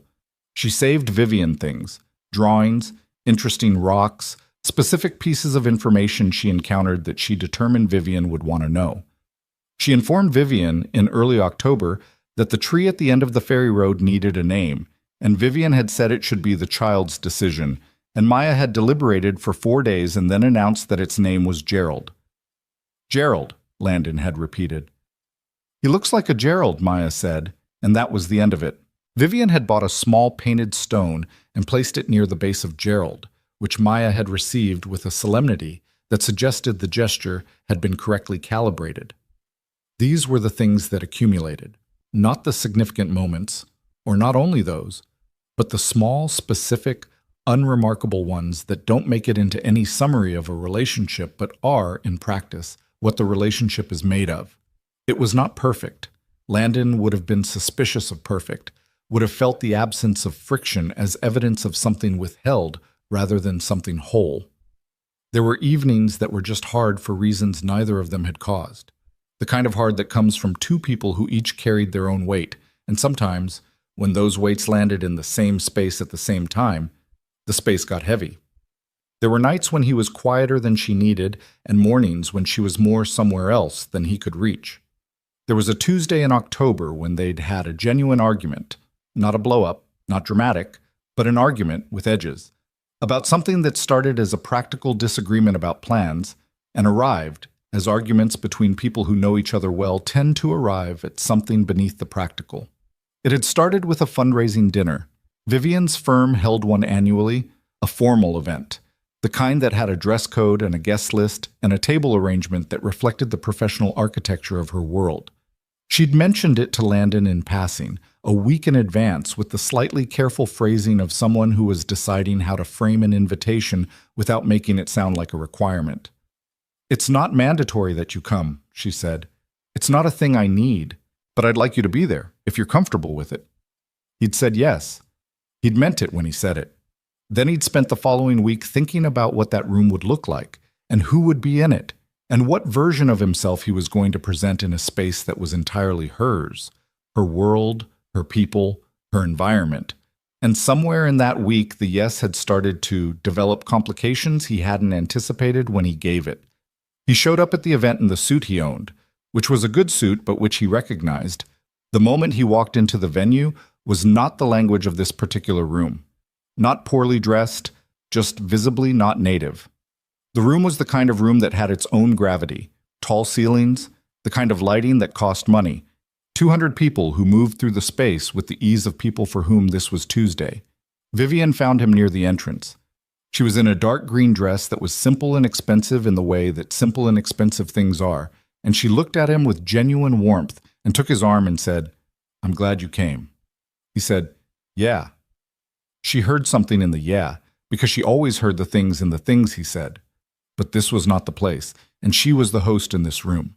And they moved through the evening with the surface functioning correctly, even while underneath, he was managing something she could feel, and he wouldn't name. He managed it. He talked to people. He was not socially incapable. He knew how to hold a conversation, and several of the people at the table were genuinely interesting in the way of people who had built things and were willing to talk about the building rather than just the result. He ate food that was very good. He drank wine that was better than he was used to. He was fine. On the surface, entirely fine. On the drive home, Vivian said, "Talk to me. I'm fine. You've said 2 sentences in 20 minutes. I'm tired." Landon. He drove. The city moved past the windows. He could hear in his own silence how it sounded, not the honest tired he'd admitted to over the fence a year ago, but the managed kind, the variety that erected a wall and then described itself as privacy. I felt out of place, he said finally. Okay. Not because you did anything. You didn't.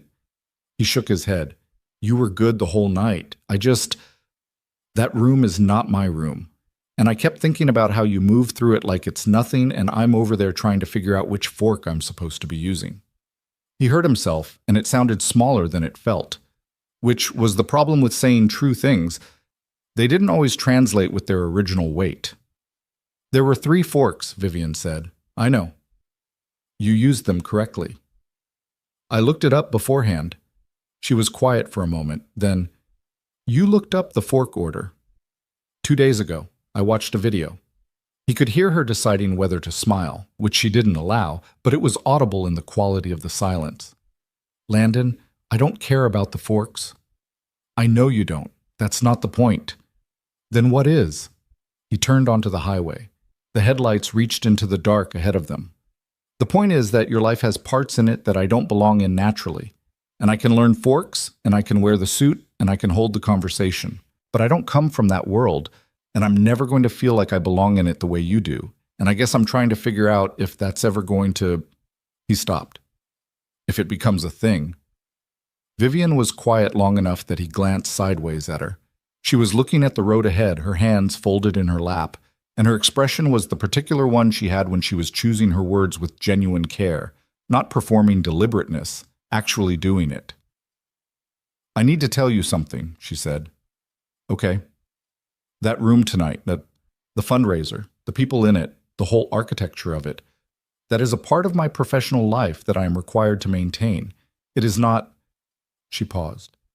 It is not the part I come home to.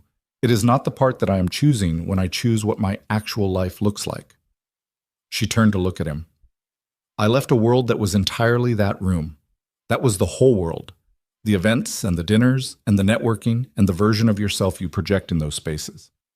I left it geographically and deliberately. I moved to Maplewood Drive because I did not want that to be everything. He said nothing. You feeling like you're not native to that room? I need you to understand that I find that completely irrelevant because you are native to the things that matter to me. The actual daily things. The walks, the kitchen, the lawn chair, a beat. Gerald. He almost laughed. He didn't quite. I'm not asking you to become someone who's comfortable at those dinners, she said. I'm asking you to trust that I know the difference between the parts of my life and which ones I'm building toward. He drove. The highway lights were sparse out here, long stretches of dark between them. I'm sorry, he said. For what? For going quiet instead of just saying it. Yeah. Not forgiving him too fast, not punishing him either. Just honest. That one I'm going to need you to work on. I know. I can't read you when you go quiet. I make it up, and I'm not always right. I know, he said again. I'm working on it. Okay. They drove the rest of the way home in a silence that was different from the earlier one, not closed off, just settling, the kind of quiet that follows a real conversation. He pulled into Maplewood Drive and parked, and they sat for a moment before getting out, the engine ticking as it cooled. The fork thing, Vivian said. Don't. I'm just saying, and you watched a video. Please do not make this a thing. I'm not making it a thing, She was smiling now, the small, private one. You watched a fork video for me. For the record, he said, the video was 14 minutes long, and the host was very serious about it. She laughed. A real one. Not the polished version, the one that came from somewhere unguarded. He looked at her in the dark of the truck cab and felt something in his chest that was warm and certain and entirely unrelated to anything a fork video deserved credit for. Come here, he said. She did. The argument, when he thought about it later, had not been about the dinner or the forks, or even about her world versus his. It had been about the gap between the managed version of himself and the real one.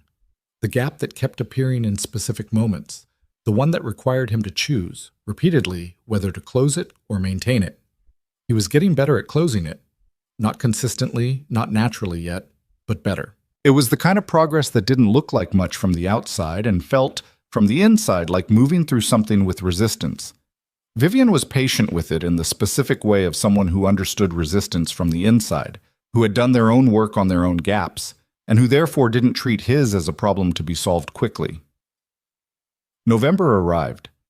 Thanksgiving that year was at Denise's, which meant Landon and Maya drove north on a Wednesday evening through light rain, and it meant that Vivian, for the first time, tentatively, with the acknowledgement that this was a choice Denise would need to have made willingly, was invited.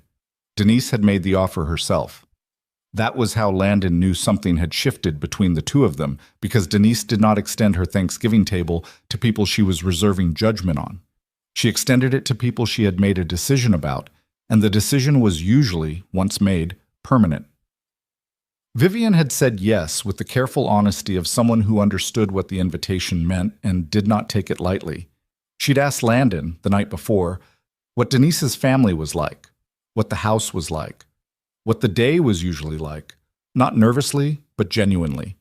She wanted to show up correctly, not in the performance sense, but in the sense of showing up as herself in a way that fit the space.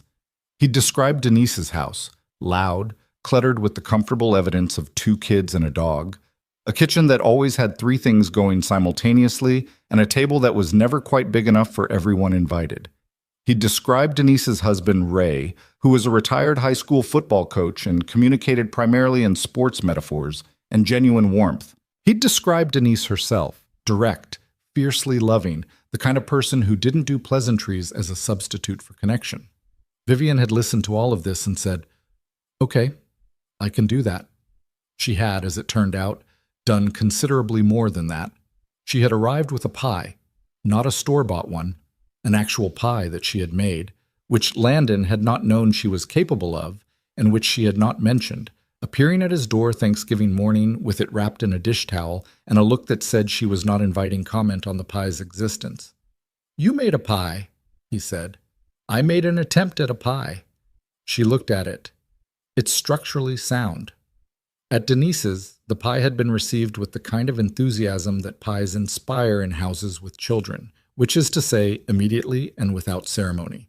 Denise had looked at it, looked at Vivian, and said, "You made this?" in a tone that had less skepticism than Landon had expected. "My mom had a recipe," Vivian said, simple and clear. Denise had looked at her for 1 second more, then said, "Come in the kitchen," which, in Denise's house, was the highest available invitation. Landon had spent most of Thanksgiving watching the two of them orbit each other in his sister's kitchen and feeling something he couldn't quite name. Relief, maybe, or the particular warmth of watching 2 people you loved separately begin to locate each other. They were different in almost every measurable way. Denise was loud where Vivian was quiet. Vivian was contained where Denise spilled over edges, but they were both, underneath everything, people who said what they meant and meant what they said. And that particular frequency had a way of recognizing itself. By the end of the night, they were not friends.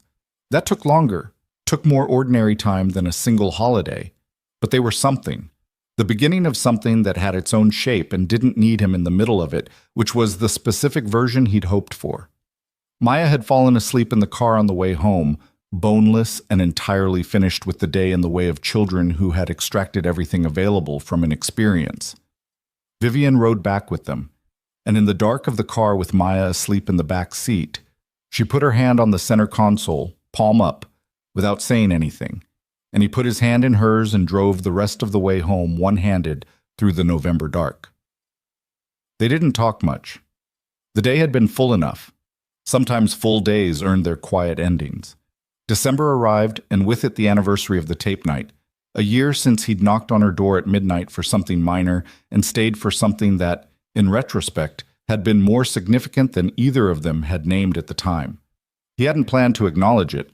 It wasn't the kind of date that was technically an anniversary of anything, but he'd thought about it, and thinking about it had felt like something worth not ignoring. He left a roll of tape on her porch. No note.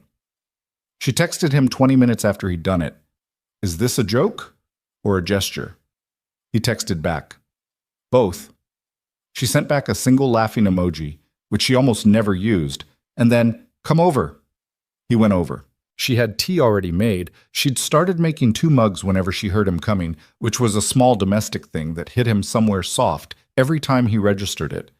And they sat in her kitchen, and it was nothing like the first time, and it was also exactly the same place. "A year ago, you were here for tape," she said. "A year ago, I told myself I was here for tape." She looked at him over her mug. "What were you actually here for?" He thought about it honestly. "I think I came over because I wanted to, and the tape was a reason that let me." "You needed a reason." "I thought I did." "Do you still?" she asked. He looked at her in the kitchen light. The reading glasses were somewhere else tonight, her hair down, the comfortable evening version of herself that he'd gotten to know over these months, in the specific way of knowing that came from accumulated ordinary time. The version that was entirely real and entirely hers, unperformed and unprepared for any particular audience. "No," he said, "not anymore." She nodded slowly, like that was the answer she'd been waiting to confirm. Not surprised, just confirming.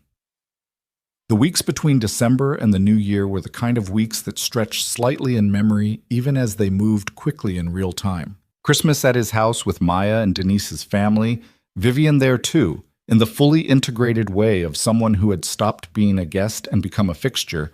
Maya had insisted on her being in the family photo with the 7-year-old's uncomplicated authority, and Denise had arranged everyone without comment. And the photo had come out slightly crooked because Ray had been the one taking it. But everyone was in it, and everyone was laughing about something that was already half forgotten by the time the shutter clicked. New Year's Eve, the 4 of them, him and Vivian, Denise and Ray, at Denise's house with the kids asleep early and the adults around the kitchen table playing cards badly and talking the way you talk at the end of a year when you've had enough of it, and also, unexpectedly, gotten some things right. Landon had looked around that table at 11:50 and felt something that he might have called contentment, if contentment weren't a word that implied stillness, and what he felt was more active than that. More like, this is the shape of the thing. This is what it looks like when it's working. He had not said any of that out loud. He had played his hand badly. He was a genuinely poor card player, which Vivian had discovered and documented with mild delight, and lost the round with dignity, and the year had turned over quietly while they were all mid-conversation, caught by it only when Ray noticed the clock and said, "Oh, Happy New Year," in the flat tone of someone for whom the midnight hour had always been somewhat arbitrary. They'd raised glasses. Maya had appeared at the top of the stairs, awoken by some internal alarm, or by the noise, or simply by the 7-year-old version of FOMO, and had announced from the landing, "Is it the new year? Did I miss it?" And they'd laughed, and Landon had gone up and carried her back to bed, and she'd been asleep again by the time he laid her down. He'd come back down to the kitchen, and Vivian had been at the counter, her back to him, doing something with the glasses, and he'd stood in the doorway for a second, just looking at her, the ordinary, unposed version of her, comfortable in his sister's kitchen in the first minutes of the new year. And he had felt, fully and without the caution he'd been carrying for most of this, what it meant to have chosen correctly. Not perfectly. Not without complication or argument or the ongoing work of 2 people building something that neither of them had a blueprint for, but correctly. She turned and saw him in the doorway.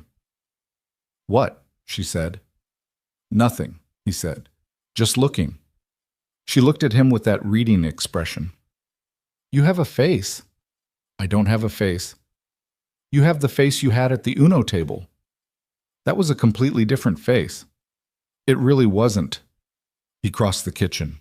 She was still at the counter and he stopped in front of her, close enough that she tilted her head back slightly to look up at him, and he put his hands on either side of her face the way he had that evening in her kitchen in November, and this time he kissed her properly. Not the first time they had first kissed weeks ago. But this was different in the specific way that kisses are sometimes different when something has been confirmed, when the thing behind them is settled and certain and no longer new. When he stepped back, she was looking at him with the small private smile. "Happy New Year," she said. "Yeah," he said. "It is." Outside, somewhere a few streets over, someone had set off a single firework. A small one, a burst of red that lit the window briefly and was gone before it could be fully identified. Maya would have loved it. Maya was asleep. The year that had just ended had taken things from him and given him others. The job, the adjustment, the months of learning to be in something real without retreating behind the managed version of himself. He was not finished learning that. He suspected he would not be finished learning it for a long time, but he was learning it, actively, with the daily evidence that it was worth learning. He helped Denise clean up the kitchen. Ray fell asleep on the couch with the sports channel on at a respectful volume. Vivian dried dishes next to him while Denise washed, and they talked about nothing important, about the card game, about a movie Denise wanted to see, about whether Gerald the tree would survive the winter. "Trees survive worse," Vivian said. "Maya will be devastated if he doesn't make it," Landon said. "Then he'll make it," Denise said, in the tone of someone who was not stating a botanical fact, but issuing an instruction to the universe. They drove home through streets that were quiet after midnight. The city briefly turned over into the New Year's first hours. Maya, asleep in the back. Vivian, in the passenger seat with her shoes off and her feet tucked up the way she sat in cars on long drives, looking out the window at the empty streets. "What are you thinking?" he asked. She was quiet for a moment. Then, "I'm thinking about what next year looks like." "What do you see?" She turned to look at him in the dark of the car, the passing streetlights moving across her face in slow intervals. "This," she said. "More of this. Different versions of these same things." He nodded. "Yeah." "Is that enough?" she asked. Not with doubt in it, more like she was asking him to confirm something she already believed. He glanced at her and then back at the road. "It's everything," he said. She reached over and put her hand on his on the gear shift, and he turned his palm up and held it, and they drove the last few blocks home through the beginning of the new year in the quiet, unhurried way of two people who were not in a hurry because finally they knew where they were going. The second January was different from the first. Not dramatically different. Landon Hayes was not living a dramatically different life in any measurable external sense. He still drove the same truck, still lived in the same house on Maplewood Drive, still had a daughter who negotiated bedtime with the persistence of a labor attorney, and who had recently developed an interest in rocks that had turned the windowsills of the house into a geological archive. The neighborhood looked the same. The lawn chair on the back porch was still the lawn chair, now correctly level, exactly as it had always been except for the 6 months it had listed slightly to the left, and he hadn't gotten to it. But January felt different because he felt different inside it, and the inside difference was the one that mattered. He'd been thinking, since the new year, about the ring. Not constantly, not obsessively. More like the way you think about something that you've already decided and are now working up the practical courage to execute. A low, persistent hum in the background of ordinary days, present without dominating. He hadn't told anyone. He hadn't said it out loud even to himself, not directly, because saying it out loud meant beginning the sequence of things that followed it, and he needed to be sure before he began that sequence. Not sure in the way of someone who has no doubts. He was old enough and self-aware enough to know that no doubts was not a realistic condition for someone with his particular architecture. Sure in the way of when he imagined not asking, the alternative was unacceptable.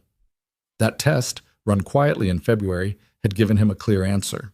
He'd been sitting at the kitchen table on a Sunday morning with coffee and Maya doing homework at the other end of the table. She was in second grade now. The homework was not taxing, but she approached it with a theatrical gravitas that suggested she believed otherwise. And he had, for reasons he couldn't trace, run the question, what if you didn't? What if things stayed as they were, Vivian 3 houses down, present in his daily life, real and continuous, just without the specific formalization of a question asked under whatever circumstances it eventually got asked? He'd sat with that image for about 45 seconds. It had felt wrong in the quiet, factual way of wearing shoes on the wrong feet. Not catastrophic, but fundamentally, unavoidably off. He'd put down his coffee and thought, okay, there it is. March arrived. He started looking at rings. This was, it turned out, a more complicated process than he had anticipated, partly because he did not know what he was doing and partly because the internet, when consulted on the subject of engagement rings, returned a volume of opinion and contradictory guidance that was genuinely overwhelming for someone who had walked into it expecting a simple transaction. He spent 2 evenings reading things he didn't fully understand about cuts and settings and metals, and by the end of the second evening, he had closed the laptop and called Denise. "I need help," he said. "With what?" He told her. The silence on the other end lasted approximately 3 seconds, which for Denise was practically a speechless eternity. "Finally," she said. "That's your response?" "Landon, I have been waiting for you to say this since Thanksgiving. Ray owes me $40. You had a bet. We had a friendly prediction." When are you going? I don't know yet. I don't know what I'm doing. You're going to a jewelry store, not a press conference. I'll come with you. She came the following Saturday, driving down in the morning with the energy of someone who had been assigned a mission they found genuinely satisfying. They went to 3 stores. Denise had opinions about all of them, organized, specific, occasionally wrong, but delivered with enough confidence that the sales staff found her difficult to correct. At the second store, Landon had seen it. A simple ring, not elaborate, not the kind that announced itself from across a room. A solitaire with a clean setting, elegant in the way of things that knew what they were and didn't require decoration to make the point. He'd picked it up, held it, set it down, picked it up again. "That's the one," Denise said beside him. "How do you know?" "Because you picked it up twice." He'd bought it, driven home with it in his jacket pocket in a small velvet box that he was acutely aware of for the entire 40-minute drive, as though it had its own gravitational field. He'd put it in the back of his sock drawer when he got home, the most unimaginative hiding place available. Maya was 8. She was not going through his sock drawer. And then he'd gone about his evening with the composed exterior of a man who was not doing anything unusual. Maya had looked at him at dinner. "You're doing the face again." "I don't have a face." "You have it a lot lately." "Eat your food." She ate her food. She kept watching him sideways the way she always did when she suspected something was happening that had not been explained to her, which was a frequency she'd inherited from no one in particular and had developed entirely on her own. He told her in April. He'd thought about it for weeks, whether to tell her before or after, whether she was old enough to carry the information, whether telling her was the right shape for what he wanted the moment to be. Maya had been 8 for 2 months by then, old enough to understand what he was asking and what it meant, old enough to have feelings about it that deserved to be heard before the question was posed rather than after.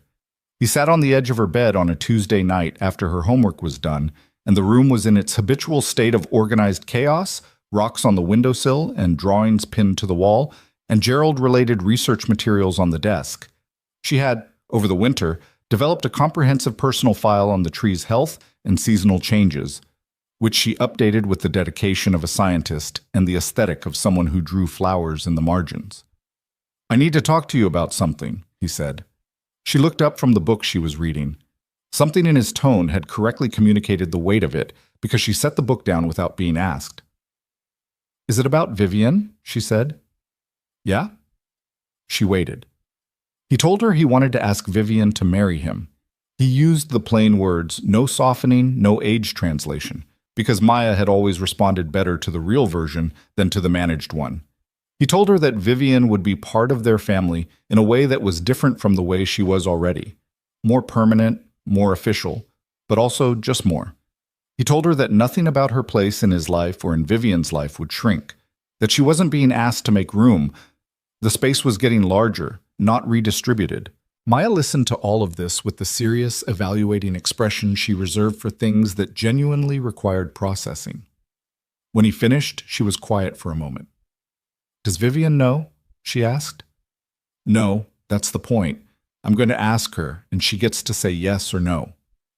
"She's going to say yes," Maya said, with the calm confidence of someone stating a fact rather than a prediction. "I think so too," he said, "but she gets to say it." Maya considered this. "Will she live here?" "We'd figure that out together." "She should live here," Maya said. "Her house doesn't have Gerald." He looked at his daughter, this small, certain, entirely her own person who had been at the center of his world for 8 years, who had required everything from him and given him back more than he had the vocabulary to describe. "You're okay with this?" he said. Not as a negotiation, just genuinely asking. Maya looked at him with the particular expression she had when she considered an adult slightly behind on something she'd already processed. "Dad?" she said, I like Vivian. I know you do. She came to my school thing. He blinked. Which school thing? The science fair in March. You were at your work thing, and she came and she told everyone about Gerald. Maya said this as though it were fully established history that he should have had access to. She brought a photo of him. He had not known this. He had known Vivian had covered the pickup that day, had known Maya had placed third in the fair with her tree documentation project, had not known Vivian had stood in the gym of an elementary school with a photograph of a tree named Gerald and talked about him to 8-year-olds. He sat on the edge of Maya's bed and felt something move through him that was large and not entirely reducible to words. She didn't tell me that, he said. She said it wasn't a big deal, Maya said, but it was. He nodded slowly. Yeah, it was. He hugged her. She let him for a full 30 seconds before the fidgeting indicated she'd reached capacity, and he stood up and went to the door, and she picked her book back up and then said without looking up, Dad, ask her soon. It's almost the barbecue season. He laughed quietly, alone in the doorway of her room. Yeah, he said, it is. He had known, abstractly, that he wanted it to be the barbecue. The symmetry of it had appealed to him since January, in the quiet way that certain ideas present themselves as correct before they've been fully examined. It had started there, not officially, not in any way that either of them had planned, but actually, practically, the barbecue was where the story had moved from one thing to another. Vivian's thumb on his cheek, the 4 words that had rearranged an entire year.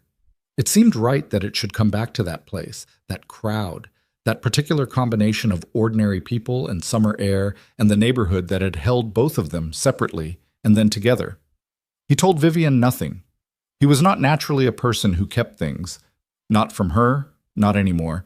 The managed distance version of himself had been progressively dismantled over the course of 12 months, and what remained was someone who said the real thing more consistently than he ever had. But he kept this.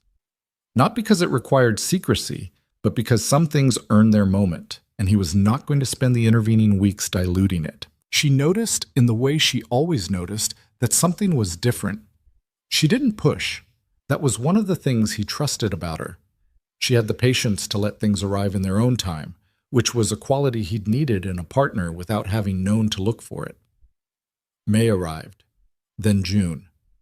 The Maplewood Neighborhood Charity Barbecue fell on the second Saturday of August. Same as always, same Riverside Park, same folding tables and community coolers, and Marcus Webb's speaker and the particular sprawling organized chaos of 200 people who'd been in each other's lives long enough to be comfortable in the same space. Landon was at the grill by 9:15. He had asked Carl, the year before, to cover the second hour of his shift.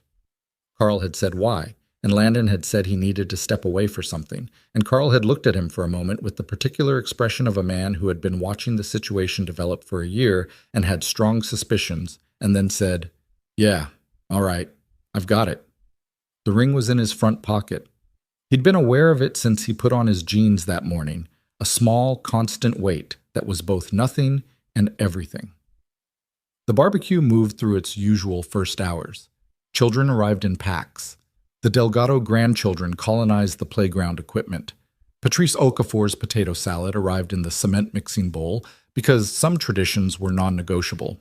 Maya appeared at Landon's elbow at approximately 10, examined the grill operation with the evaluating eye of someone who had been watching this specific process for years, pronounced it adequate, and disappeared into the crowd to find Theo.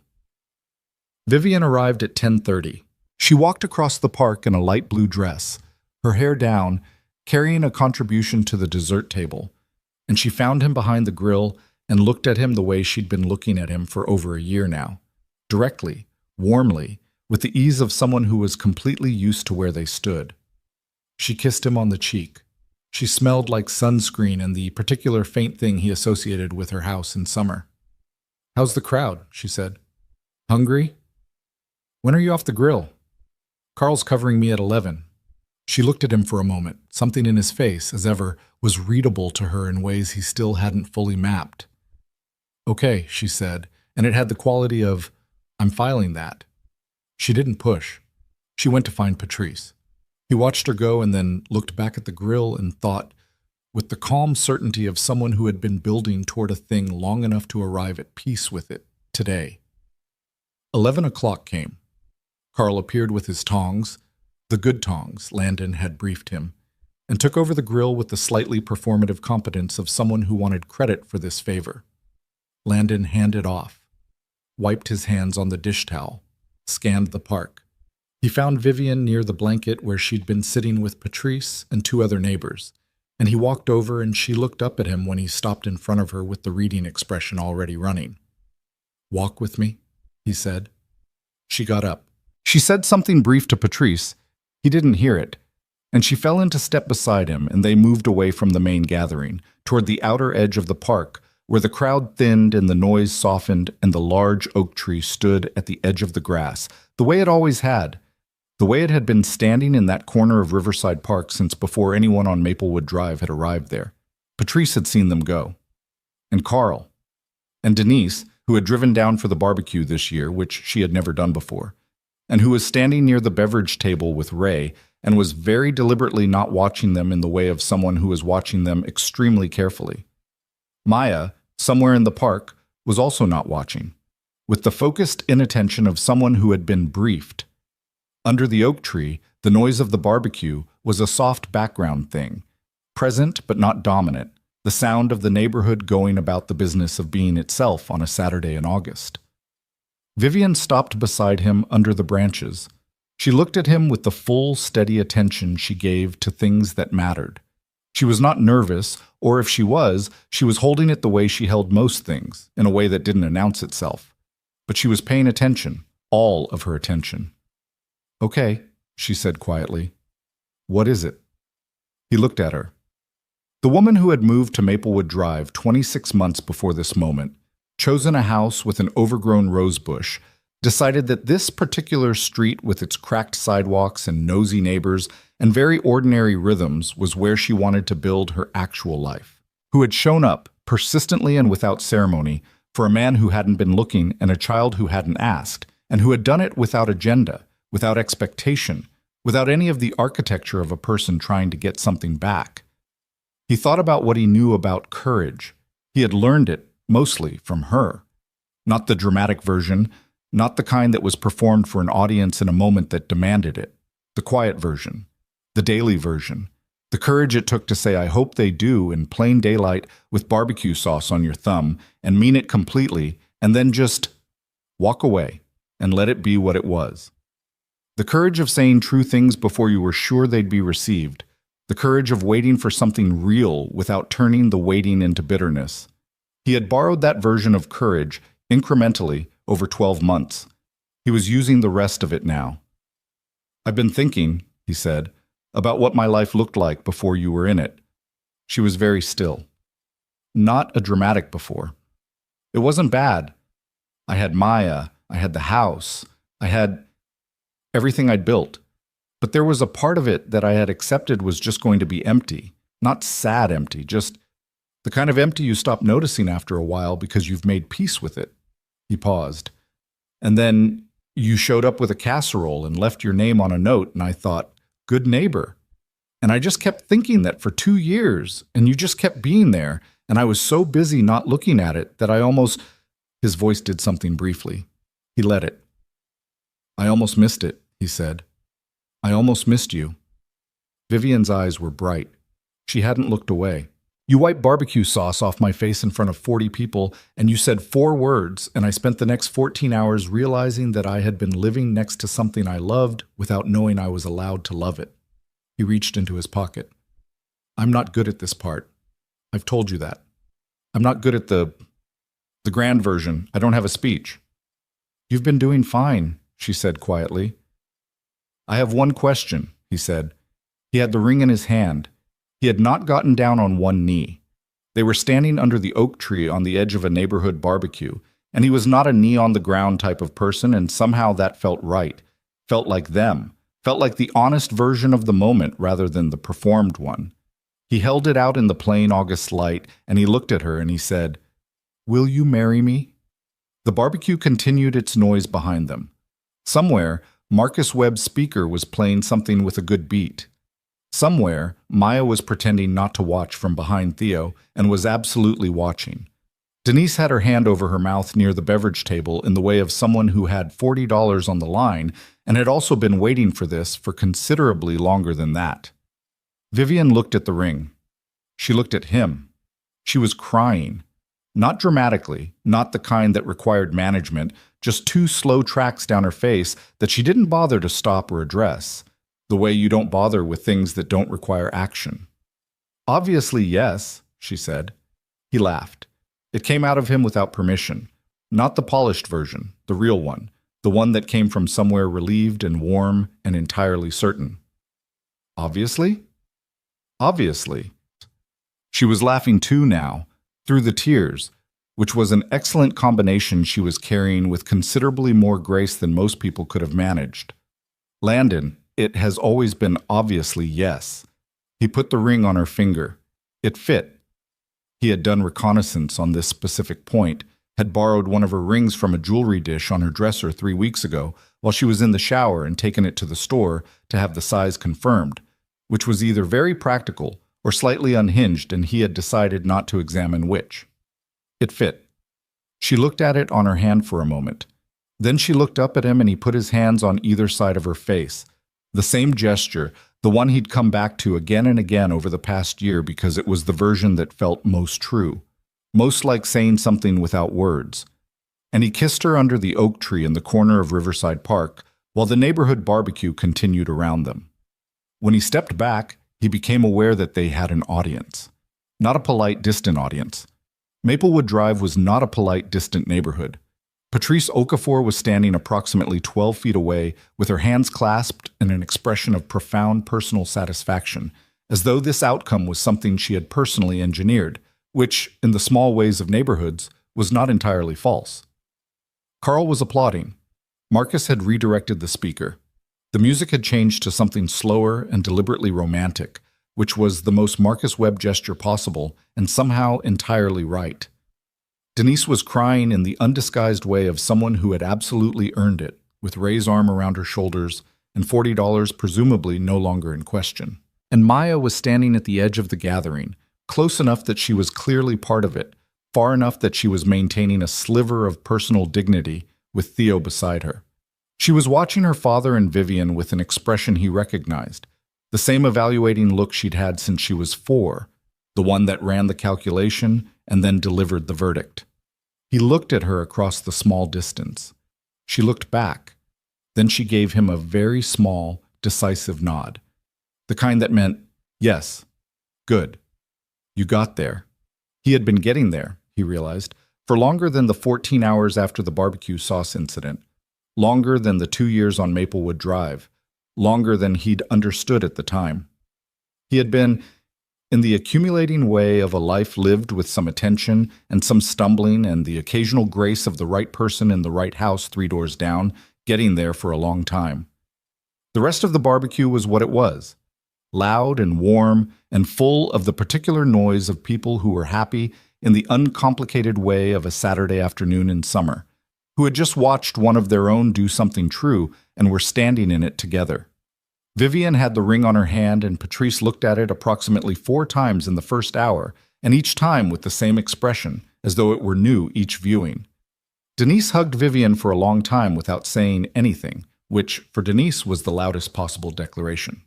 Ray shook Landon's hand and said, with characteristic efficiency, "Good call." Maya spent most of the afternoon near Vivian in the way she'd been spending time near Vivian for months, the natural orbital pattern of someone who had made a decision and was comfortable with it.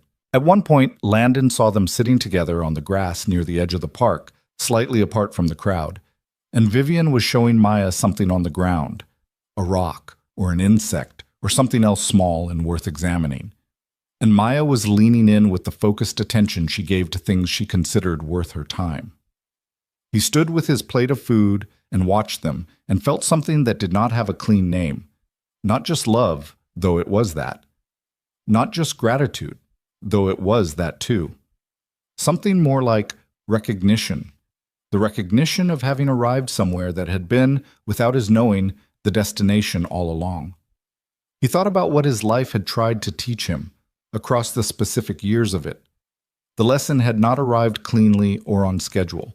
It had come in the way lessons come when they are worth learning, sideways, over time, through the accumulation of smaller understandings, through a marriage that ended quietly, through 7 years of building something alone with his hands and his stubbornness and the help of people who loved him, through the daily effort of showing up for a child who needed him to be the constant in a life that had already learned about impermanence. The lesson was not about wealth. He understood this now in a way that was not theoretical. Vivian's money was a fact of her life the way the rosebush was a fact of her life. Present, real, part of who she was, and almost entirely irrelevant to what she had given him. What she had given him was not anything that required a number. It was the daily evidence that someone saw him, the actual version, not the managed one, and chose to stay. That was the thing. That was what all of it amounted to, reduced to its core, being chosen by someone who knew what they were choosing, not chosen out of convenience or proximity or the path of least resistance. Chosen the way Vivian Sterling had chosen, patiently, over 2 years, with the quiet certainty of someone who had done the work of knowing herself well enough to know what she wanted. He had almost not recognized it. That was the part that still sat in him, not with guilt, but with the particular gravity of something almost lost. The things that matter most have a way of arriving quietly, without announcement or packaging, presenting themselves in the ordinary wrapping of daily life. A casserole on a porch, a conversation over a fence, a thumb on your cheek on a Saturday afternoon in August. They don't shout. They show up and they wait for you to look. He had looked. Not as quickly as he should have, not without the push of 4 words that landed on him like a hand on the shoulder, but he had looked. The afternoon moved toward evening. The crowd thinned in the gradual way of summer parties, families peeling off with their folding chairs and leftover food, the children getting the particular glazed look of people who had expended everything available. Marcus Webb packed up the speaker with the satisfied air of someone who considered the musical arc of the afternoon a personal achievement. Patrice Okafor left with the cement mixing bowl and the expression of a woman going home with a story. Landon and Vivian were among the last to leave, helping break down the tables, carrying coolers back to the community shed with the comfortable efficiency of 2 people who had been working beside each other long enough to do it without coordinating. Maya rode on the cart for the last trip back because she had been on her feet for 6 hours and had therefore earned it, and nobody argued with this assessment. Walking home, the 3 of them, through the late August evening that was finally releasing its heat, the sky going the particular orange-pink of late summer sunsets over flat Ohio land, Maplewood Drive was quiet around them. The familiar houses, the cracked sidewalks, the basketball hoop at the end of the Webb's driveway, the rose bush at the front of Vivian's house that had come back again this year, as it had the year before, as it kept coming back. Maya walked between them and held both their hands without making a thing of it, the way she did most important things. Quietly, practically, with the confidence of someone who knew where she was. At the point where the sidewalk split, where Landon's front path went one way and Vivian's went the other, they stopped. Old reflex. The fork in the road they'd been navigating around for over a year. Vivian looked at him. He looked at her. "This is stupid," he said. "It is," she agreed. "You're going to live with us." "I know. We'll figure out the details." "Yes." "Maya has a whole case for why you should be on her side of the house." "She mentioned that Gerald is visible from the guest room window," Vivian said. It was a compelling presentation. He looked at her in the evening light, this woman who had turned a house with a rose bush into a home and a neighborhood into a life, who had been patient enough and brave enough to say the true thing before he was ready to say it back, and who was standing on the sidewalk of Maplewood Drive with his ring on her finger and his daughter's hand in hers. "Come home," he said. She looked at him for a moment, the small private smile, the steady, reading eyes. "I've been home," she said. "For a while now." They went inside. The house was what it had always been. The kitchen with the second drawer that still worked fine, and the living room with Maya's rock collection on the windowsill, and the slightly worn couch that had hosted too many movie nights to count, and the back porch where the lawn chair sat correctly level under the evening sky. All of it the same. All of it in the way of things that have been transformed from the inside, entirely different. Maya did not go to bed without negotiation. because some things do not change. She bargained for 30 extra minutes on the grounds that it was a special occasion, a claim that was both correct and strategically deployed. And Landon gave her 20, and she accepted this with the grace of someone who had gotten most of what she wanted. He heard her, from the kitchen where he and Vivian were washing up the last of the barbecue containers, negotiating with her own thoughts as she settled. A murmur of something that was probably an ongoing internal monologue about the day's events, processed in the unselfconscious way of a child who had not yet learned to keep her inner life fully private. When the house was quiet, they sat on the back porch. The fixed lawn chair and the additional one he'd bought in October when it had become clear that one chair was insufficient for the volume of porch sitting this relationship was going to require. The night was warm and still, the stars where they always were, the fence between their yards where it had always been, already becoming a formality. Vivian had her feet pulled up, the way she sat in cars and on couches and anywhere she was comfortable, and she had his old sweatshirt over the blue dress because the evening had finally remembered it was August turning toward September, and she was looking at the ring on her hand in the low light with an expression he didn't try to read. Just let it be hers. "My mom would have liked you," she said. He looked at her. She didn't say it often. Her mother was a subject that arrived quietly and required quiet back. "Tell me why," he said. She was quiet for a moment. She had a theory about people. She said you could tell what a person was really like by how they treated things that couldn't give them anything back. She looked at the fence. Plants, old neighbors, kids. A pause. "She'd have watched you with Maya for about 10 minutes and she'd have known." He let that sit for a moment. Then, "I would have liked her too." "She was difficult," Vivian said, not as a disclaimer, as a fact offered with affection. "She had opinions about everything. She would have asked you about 40 questions in the first hour." "I have a sister like that." "I know you do." "I can handle it." Vivian glanced at him sideways. "She would have asked about your 5-year plan." "What's my 5-year plan?" She looked at him. "You're in it," she said simply. The night continued around them, the ordinary August night in the ordinary street, the neighborhood quiet in its late evening way. Somewhere a dog barked twice and stopped. The sprinkler down the block, the one that always ran late, was running. A car went past slowly. He thought, sitting in the back porch dark, about the version of himself that had stood at the grill 12 months ago and made a joke to deflect from a moment that deserved more than deflection. The version that had filed 2 years of evidence under the wrong heading, that had kept a distance he'd told himself was caution and was more honestly fear.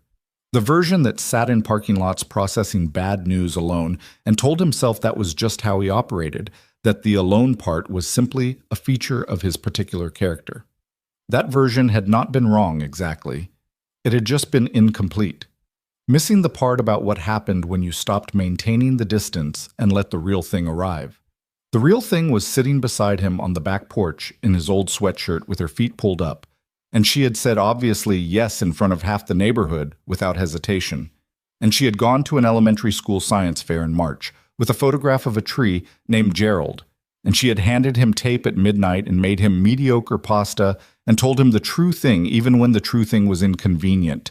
And she had waited, patiently, without turning the waiting into a weapon, for him to locate his own courage. The most important things in a life did not usually arrive with fanfare. They arrived the way Vivian had arrived on Maplewood Drive, on a Tuesday, with modest boxes, parking a gray SUV in front of a house with an overgrown rosebush. They arrived in the specific, unremarkable packaging of ordinary days, and they required only one thing, that you look. That you stop managing the distance and actually look at what was in front of you, and then, having looked, that you do the harder thing, which was act.